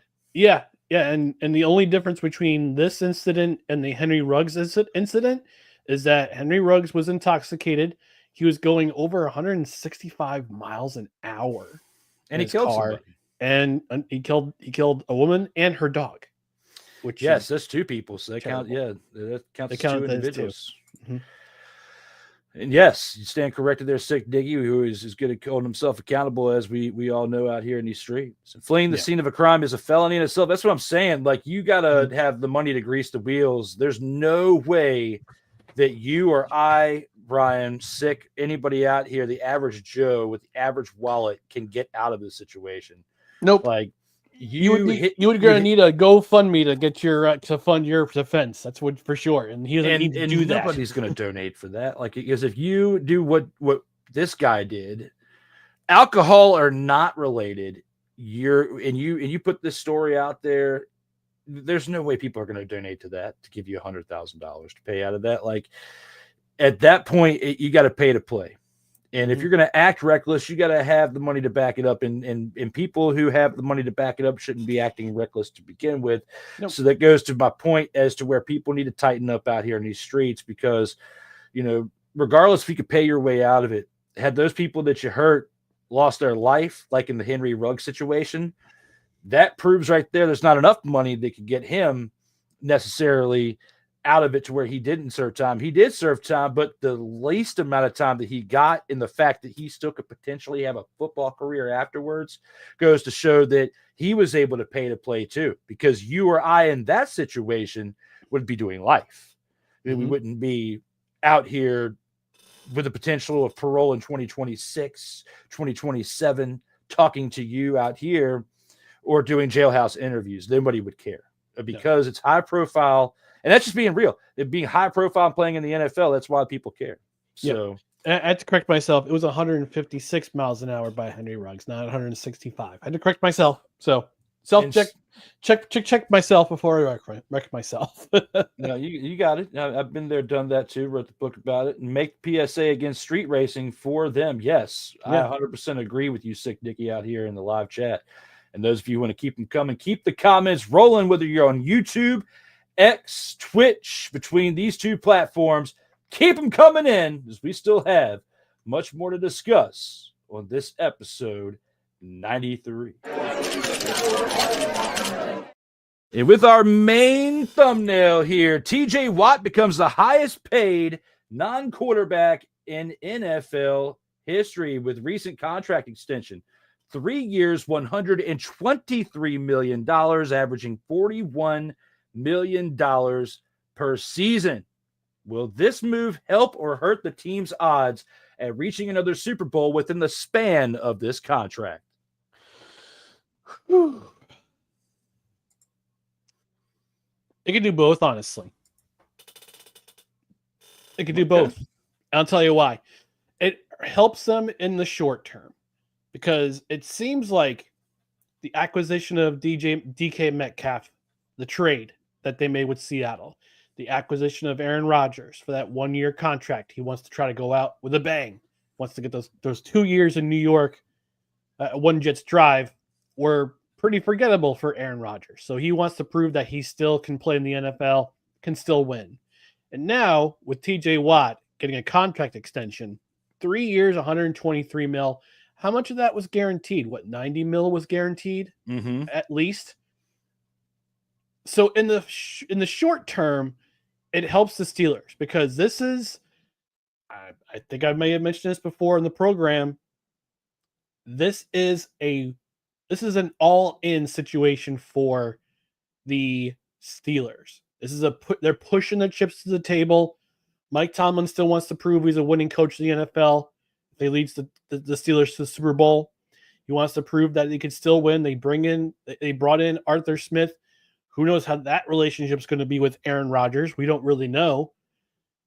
But TJ Watt basically saying, "Yeah, I'm the reason why this defense goes the way it goes." It was a smart move in the short term by the Steelers. And there's a reason why. And again, it just goes to show that the Steelers are willing to pay for defense. They're the highest paid defense in the NFL. And they're just upping the price more with this contract extension. I mean, part of it is ego driven because we saw what happened with Myles Garrett in the offseason where he said, "I want to be traded." And then Cleveland said, "Well, here's a bunch of money. Why don't you stick around?" He's like, "Okay." He says, "Okay." And he became the highest paid non-quarterback in history. This just ups the ante just a little bit more. But this defense goes through TJ Watt and to see what he can do. In the long term, it hurts them because what happens this year if the Steelers don't accomplish their goal of going to the Super Bowl? They don't win with Aaron Rodgers. They finish under 500 for the first time in Mike Tomlin's tenure. What if this season goes completely awry and the defense has to pull wins out of their hat again because the offense can't do anything? Look at who your offensive coordinator is. Your quarterback's 41 going on 42 years old. And we don't know what DK Metcalf's going to do with his personality. Plus, your run game is, well, let's face it, it's not sexy. Najee Harris had a good couple first seasons. He's not the running back he was 2 seasons ago. So anything can happen this year. So in the short term, yes, it helps them because at least, TJ Watt's coming back. But if they have a really bad season this year and they have to go into a rebuild, this contract might be an albatross, even though TJ Watt is arguably one of the best defensive players in the NFL. Lineman of any position on the defense, whether it be lineman, linebacker, or secondary. He's one of the best. But depending on what happens this season, it could possibly be an albatross, especially if he gets hurt. Yeah, and it's going to be interesting to see how he gels with Jalen Ramsey and how they do with replacing Minkah Fitzpatrick and much, much more over there. I think it does them pretty good for the duration of his contract, but there's going to be question marks after the end of this season on who the quarterback's going to be. So you can do as well as you want on defense, but you got to have somebody leading the charge on the other side in order to help put points on the board. So for this year might work out decent, but who knows? It might not. They might not even finish at 500. And if there's questions at quarterback, head coach, and more during this offseason, we're going to have a lot more to discuss on this show during this upcoming offseason for this Pittsburgh Steelers team in 2026 after 2025. But with that being said, it's now time for one of our favorite parts of the week.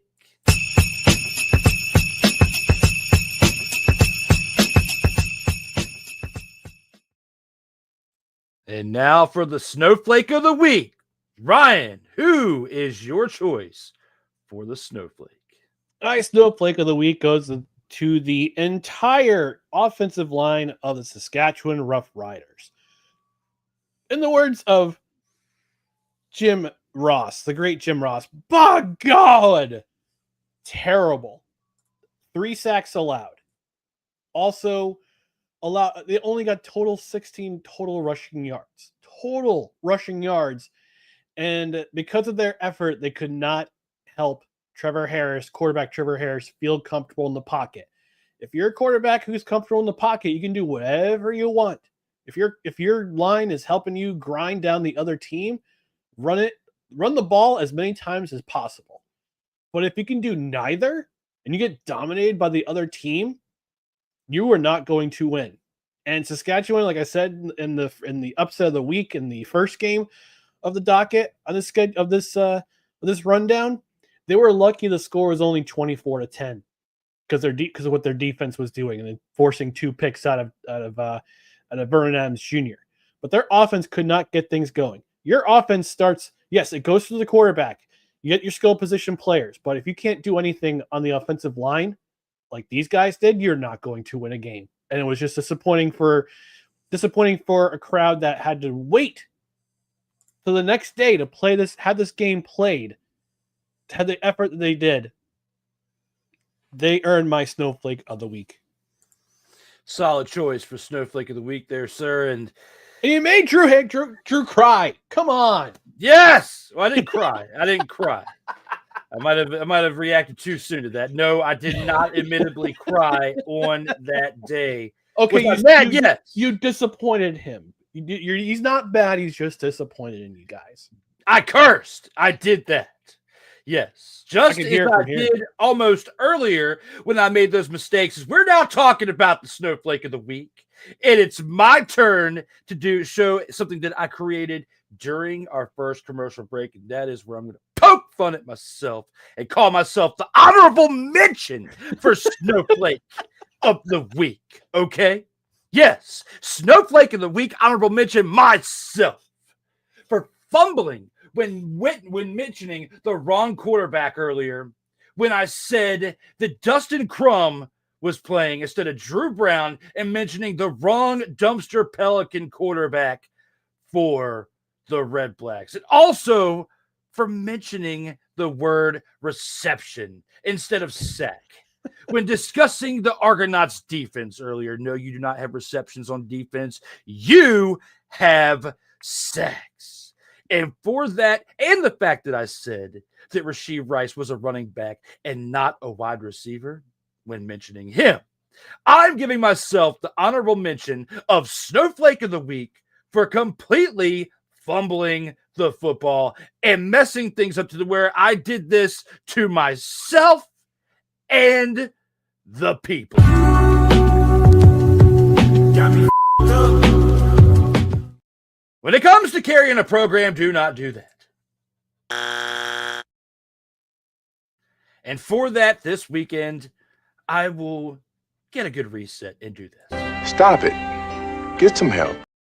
I will stop it for the weekend, take a break, and get some help so that way I can come back next week like this. What's that? With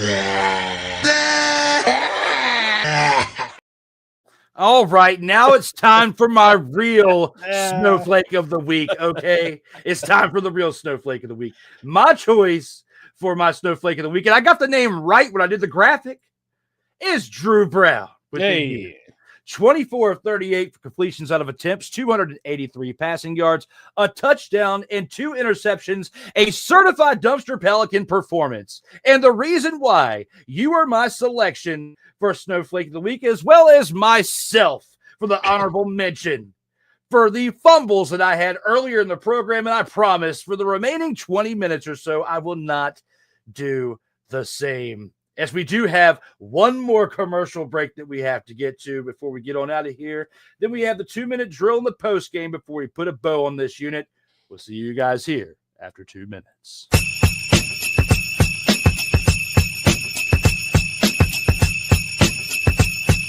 Later, the post game. But coming up next, the 2-minute drill. This is Total Football Talk. You know it, and I know it.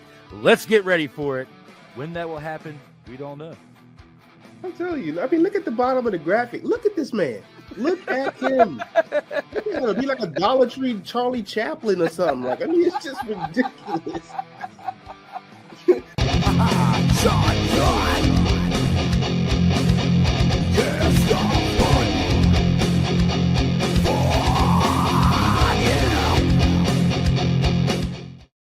Hey, ladies and gentlemen. Hey, look. Hey, stop playing games. Y'all already know. Go ahead and toss him some Willie Bucks. Ain't nobody playing around.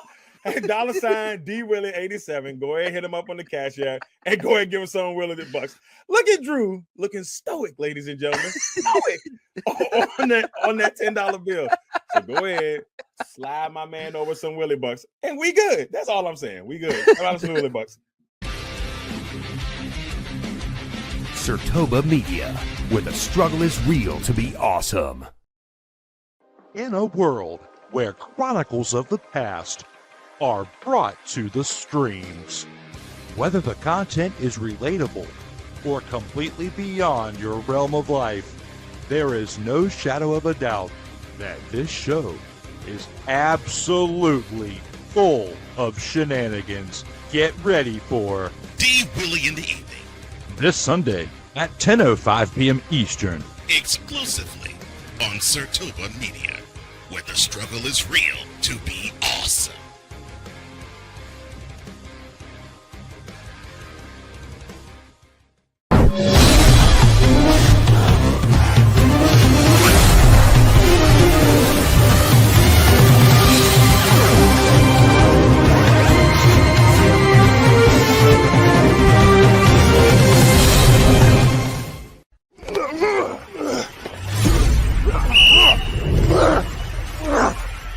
It's that time of the show where we start talking about the 2-minute drill. Welcome back to episode 93 of Total Football Talk, presented by Sertoba Media, where the struggle is real to be awesome. I'm your host, Drew Willingham, along with special guest host Ryan McCarthy, as we have the 2-minute drill to discuss and much more here for this episode.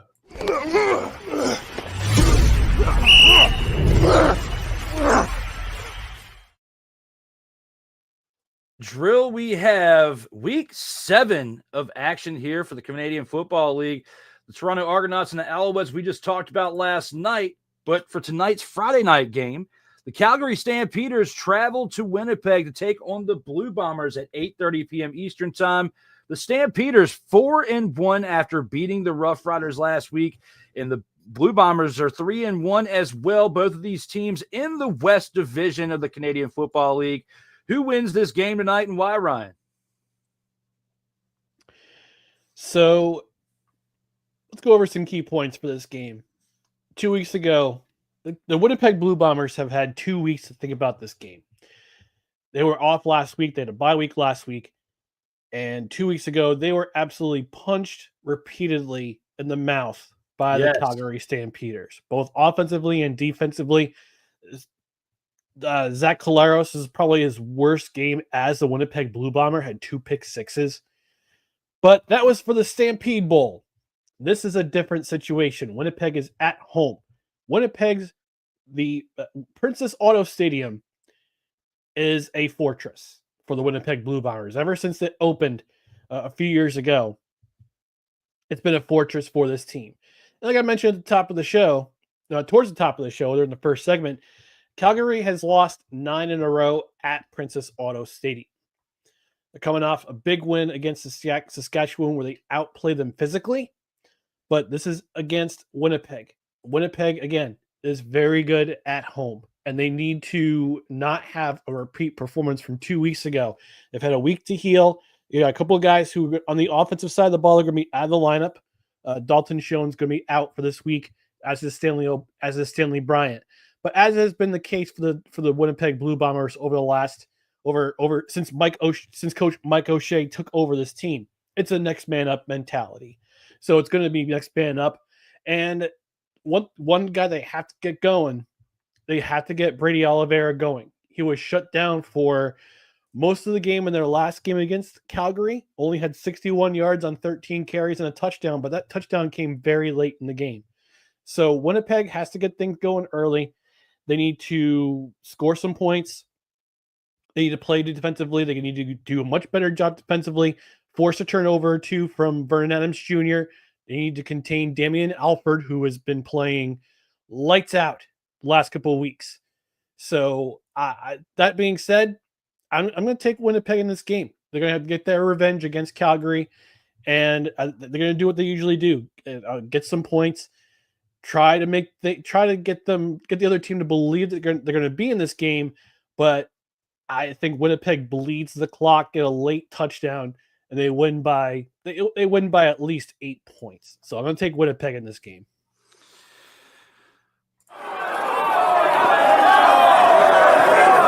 We gotta pause that.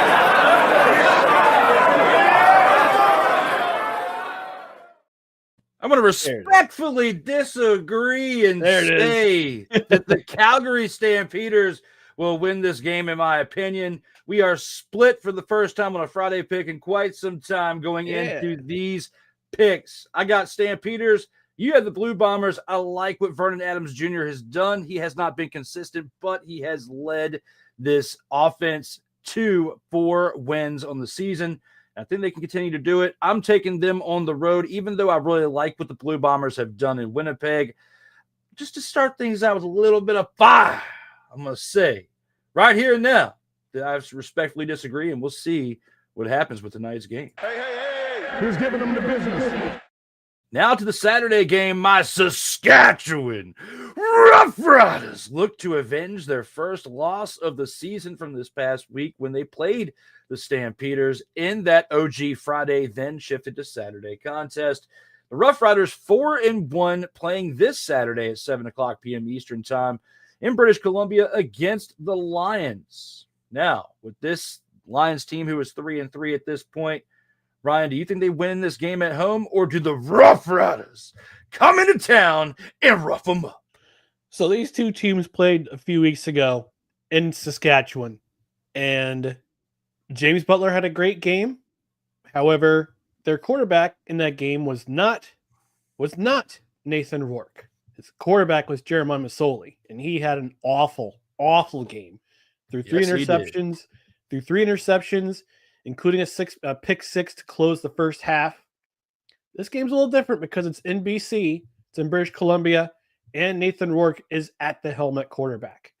And we saw what he did against the Montreal Alouettes, who had a very formidable defense 2 weeks ago. We saw what he did against Edmonton last week. Edmonton is who they are. Saskatchewan's a little bit different animal. Now, it's going to depend on some injuries on the defensive side of the ball, but this is a different team when Nathan Rourke's in the lineup. So I want to see what happens with Saskatchewan's run game. They're gonna be more physical than last week. BC is a little less physical than Calgary, that's for sure. But I think Nathan Rourke is the X factor in this game. So I'm gonna take the BC Lions in this one.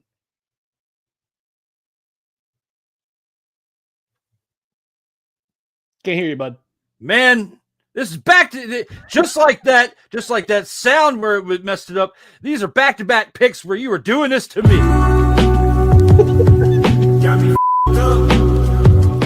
What?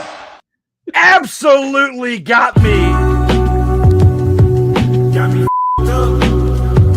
Hell to the no, no. Hell no, to the no.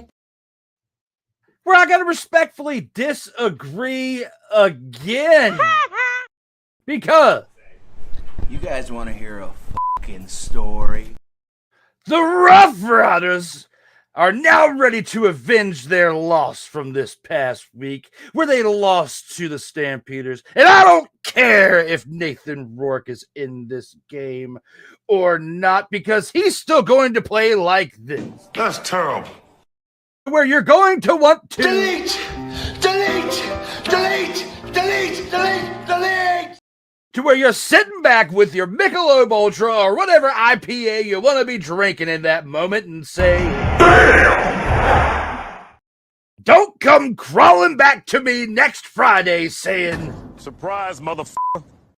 Because it won't be, because I told you that the Roughriders are going to absolutely lay the smack it down on their candy asses. Yeah.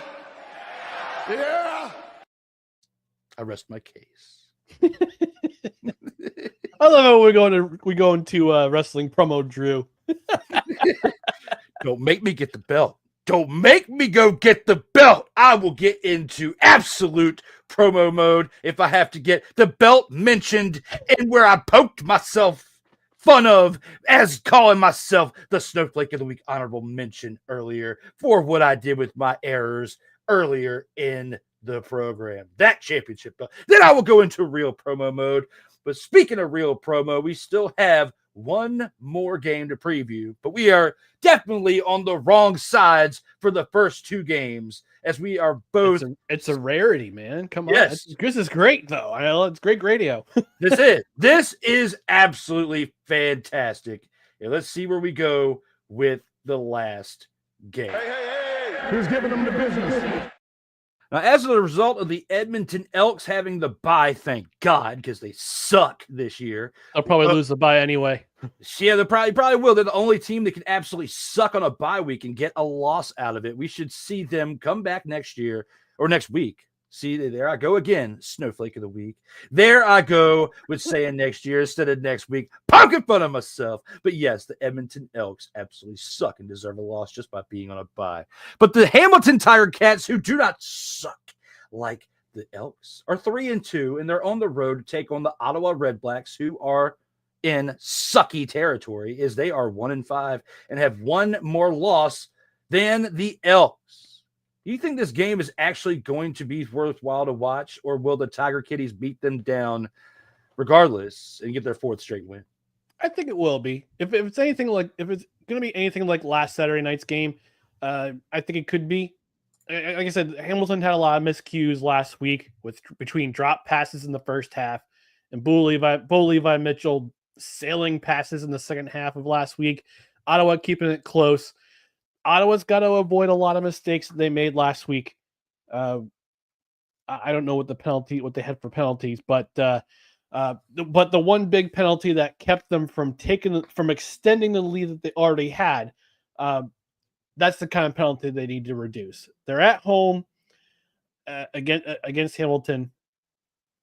This will be a close game. I like Hamilton's chances, though. They're rolling right now. They won 3 straight games. This is going to be a 4th straight game. Ottawa, like I said, Ottawa has a lot of things to worry about right now, especially their offensive line. They can't seem to get the run game going, and they can't seem to protect their quarterback between Drew Brown and Dustin Crum, who got to run for their lives to try to make plays. On the defensive side of the ball, I think Hamilton has the advantage. And on the quarterback side of the ball, I think Hamilton has the advantage because Bo Levi Mitchell is a wily veteran, and he can do things that other quarterbacks can't in this league. He's been doing it for a long time. So I'm going to take the Tiger Cats in this game. It's going to be a close game like last week, but I think Hamilton has more weapons and they have more up their sleeve than Ottawa does. If you would not have taken the Tiger Cats, I think I would have had a mother, father, and brain aneurysm. As to how I responded with the last 2 games, because I was hulking up. I thought at first I was over here about to say I'm about to run wild on you, brother, because I'm sitting here thinking this dude is going to pick Ottawa. He's going to pick Ottawa and sit here and say that Ottawa is going to win this game. And thank goodness you did not, because I was going to serve you this.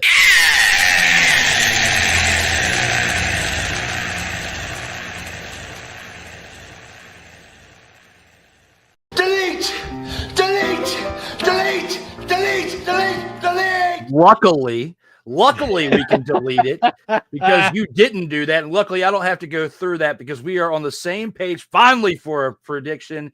We both have the Hamilton Tiger Cats winning this game. And we both agree that as terrible as the Edmonton Elks are, they'll still find a way to suffer a loss during the bye week. So with that being said, it's now time to go into the post game. As long as it's one. That's great. I love it. All right, Ryan, let them have it. What are your thoughts rounding out episode 93? All right. First off, I gotta give a shout out to our fellow football creator Jake Asman. He's New York City based broadcaster. He fills in on ESPN Radio in New York City from time to time, but he also has his independent show. I won a raffle this past week. I won a Sauce Gardner autographed and framed photos. So I'll be seeing it hopefully come through in the mail, hopefully tomorrow or sometime next week. But speaking of Sauce Gardner, there has been a lot of optimism this week amongst us New York Jets fans. Last week, I said, I mentioned about possible apathy amongst the New York Jets fans because of the fact of what happened last year, of what's been happening over the last 15 years. They've not made the playoffs since 2010. That was the last year that they made the playoffs, and there just seems to be some apathy amongst fans. And I kind of challenged that last week, and I said I think there's more of a quiet hope because of how this offseason has not been chaotic, how it has not been revolving around a certain quarterback who's no longer with us anymore, hasn't revolved around coaches clowning themselves, and the owner not be clowning themselves either, and the general manager too. This is a new era, and they're doing things quietly. This week, we found out that the Jets extended the contracts of both Garrett Wilson and Sauce Gardner. They'll be under contract until the year 2030. Now, here's the kicker.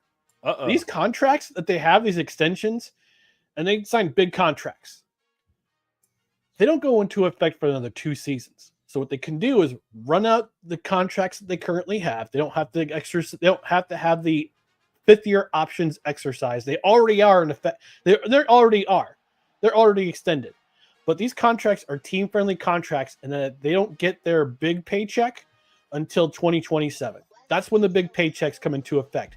And here's the thing: Sauce Gardner, he's going to be the highest-paid cornerback, defensive back in the NFL when this contract comes around. Right now, as it stands, things can change because before him came Derek Stingley Jr. He signed the richest contract amongst corners in the league until Sauce Gardner's deal, which hasn't been signed yet. It hasn't been made official. It hopefully will be by the time next week rolls around and training camp starts. But Garrett Wilson also got extended, and he's not even the highest paid. I don't think he's even in the top 5 for highest paid wide receivers when this contract goes into effect. He's going to making roughly about $30 million a year. And it's well deserved because the first 3 seasons of his career, he's had over 1,000 yards receiving. Last year, he had over 1,000 yards. And this is all with 7 or 8 different quarterbacks, which is mind-boggling because you see these receivers get 1,000 yards plus with one quarterback. He's done with this with 7 different quarterbacks, maybe 8. I'll have to double check my math. And he's been arguably the most explosive player on this New York Jets team. He could have had more yards last season, but we saw that nonsense with bringing in Devontae Adams, who became Aaron Rodgers' number 1 receiver, and that debacle of a season going into effect. But the Jets are doing this regime with Aaron Glenn as coach, Darren Muji as GM. They're thinking future forward, which is refreshing to see among this franchise because in the last regimes, you never saw them pay younger players. The lone exception being Quinnen Williams, and he's lived up to his contract, with the exception of last year. He had a rough year last year. Wasn't up to his expectations. Many of the players didn't live up to many of the expectations that they had. But this is a new regime. This is a new era. Aaron Glenn is their head coach. And I think part of this deal, these 2 deals that they signed, is not so much a reward by owner Woody Johnson to say, hey, we appreciate you guys doing what you're doing the first 3 seasons. But I think this is them buying into what Aaron Glenn is selling them. And what Aaron Glenn is selling them is this team's going to be very good in the future. Garrett Wilson is definitely the number 1 wide receiver on this team. And I think that this secondary, Sauce Gardner being the captain of the secondary, he's going to have a much better season this year than he did last year. and he's going to come back to the Pro Bowl. I believe he'll come back to the Pro Bowl form that he's been having the last couple seasons, his first 2 seasons in the NFL. So as a fan, this gives me hope. This gives me optimism. I'm actually getting more and more excited for the 2025 season. It may not, if they make the playoffs, great. I'll be happy with that. It breaks the curse. It breaks the LOL, same old Jets, LOL at the Jets that we've had the last 15 years. If they win more than their win total last year, I'll be happy because it's the first year coach. Go through the growing pains. But for me, the fact that the Jets extended their 2 key players who have been key parts of both sides of the ball until the end of this decade just shows me how much the Jets are committed to building for the future. And I hope it starts with this season. And congratulations to both Garrett Wilson and Sauce Gardner. Those contracts are well deserved. Absolutely. I couldn't have said that better myself there, sir. That was absolutely great with what you brought to the table for the post game. And now it is time to where hopefully I live up to what you just did, because you absolutely brought the fire when it came to the post game and your closing thoughts. And I did something for the first time in this whole 93 episode history that between myself and Cole Johnson created just over 2 years ago. I made myself an honorable snowflake today. Let's go ahead and just play that one more time. I did this during a commercial break, okay? All right, let's just remind you that I'm going to remind myself at the same time for fumbling with mentioning the wrong quarterback who sucked for the Redblacks, and for saying that reception instead of sack when talking about the Argonauts defense. And for the honorable mention of that, we'll talk about Rashee Rice and calling him a running back instead of a wide receiver. I deserved wholeheartedly to be an honorable mention of the Snowflake of the Week. And I hold nothing back with poking fun at myself for that here for episode 93 of this program. Now, all shenanigery of that to the side. Very excited again with the signing of Von Miller from this past week for the Washington Commanders. Glad that the Steelers got the deal done for TJ Watt. Hopefully that'll pay dividends for their defense. You know, again, talking about Rashee Rice, do the crime, do the time. You're lucky you didn't get more than what you did. And looking back on it, hopefully you are remorseful for what happened on that day with fleeing the scene and doing what you did out there on those streets. But football is close. Football is amongst us for the NFL at least. As again, July 31st, Hall of Fame game between the Chargers and the Lions is going to be absolutely great to have NFL back. But for those of us who just love watching football in general, the CFL has gone through 6 weeks and now the start of the 7th as we have the second of 4 games tonight between 2 teams that, again, we discussed with this preview of the Calgary Stampeders and the Winnipeg Blue Bombers. Make sure you tune into that. If you want to check out some football tonight, make sure you're back next week for episode 94 of Total Football Talk, as this week, again, Mr. McCarthy was here, and hopefully we can get him back next week for another round of discussions for Canadian Football League. For episode 94, we are just a little under 2 months away from celebrating episode 100 of Total Football Talk. And when we do that, we'll be at the start of the NFL season with much more to discuss for 2025. Yes, sir. And more as we celebrate America right there for the 4th of July in the month of July, and much more continuously throughout. We have had one great episode here for episode 93 and look forward to much more to come within the coming weeks. And Ryan, thank you again, as always, for being here to break things down within the game of sport of football, American football, and Canadian football themselves. We've only got one more thing to do, and that's look at one semi-badass outro, as well as say the final thoughts to you. Just like in football, in life, keep your head up.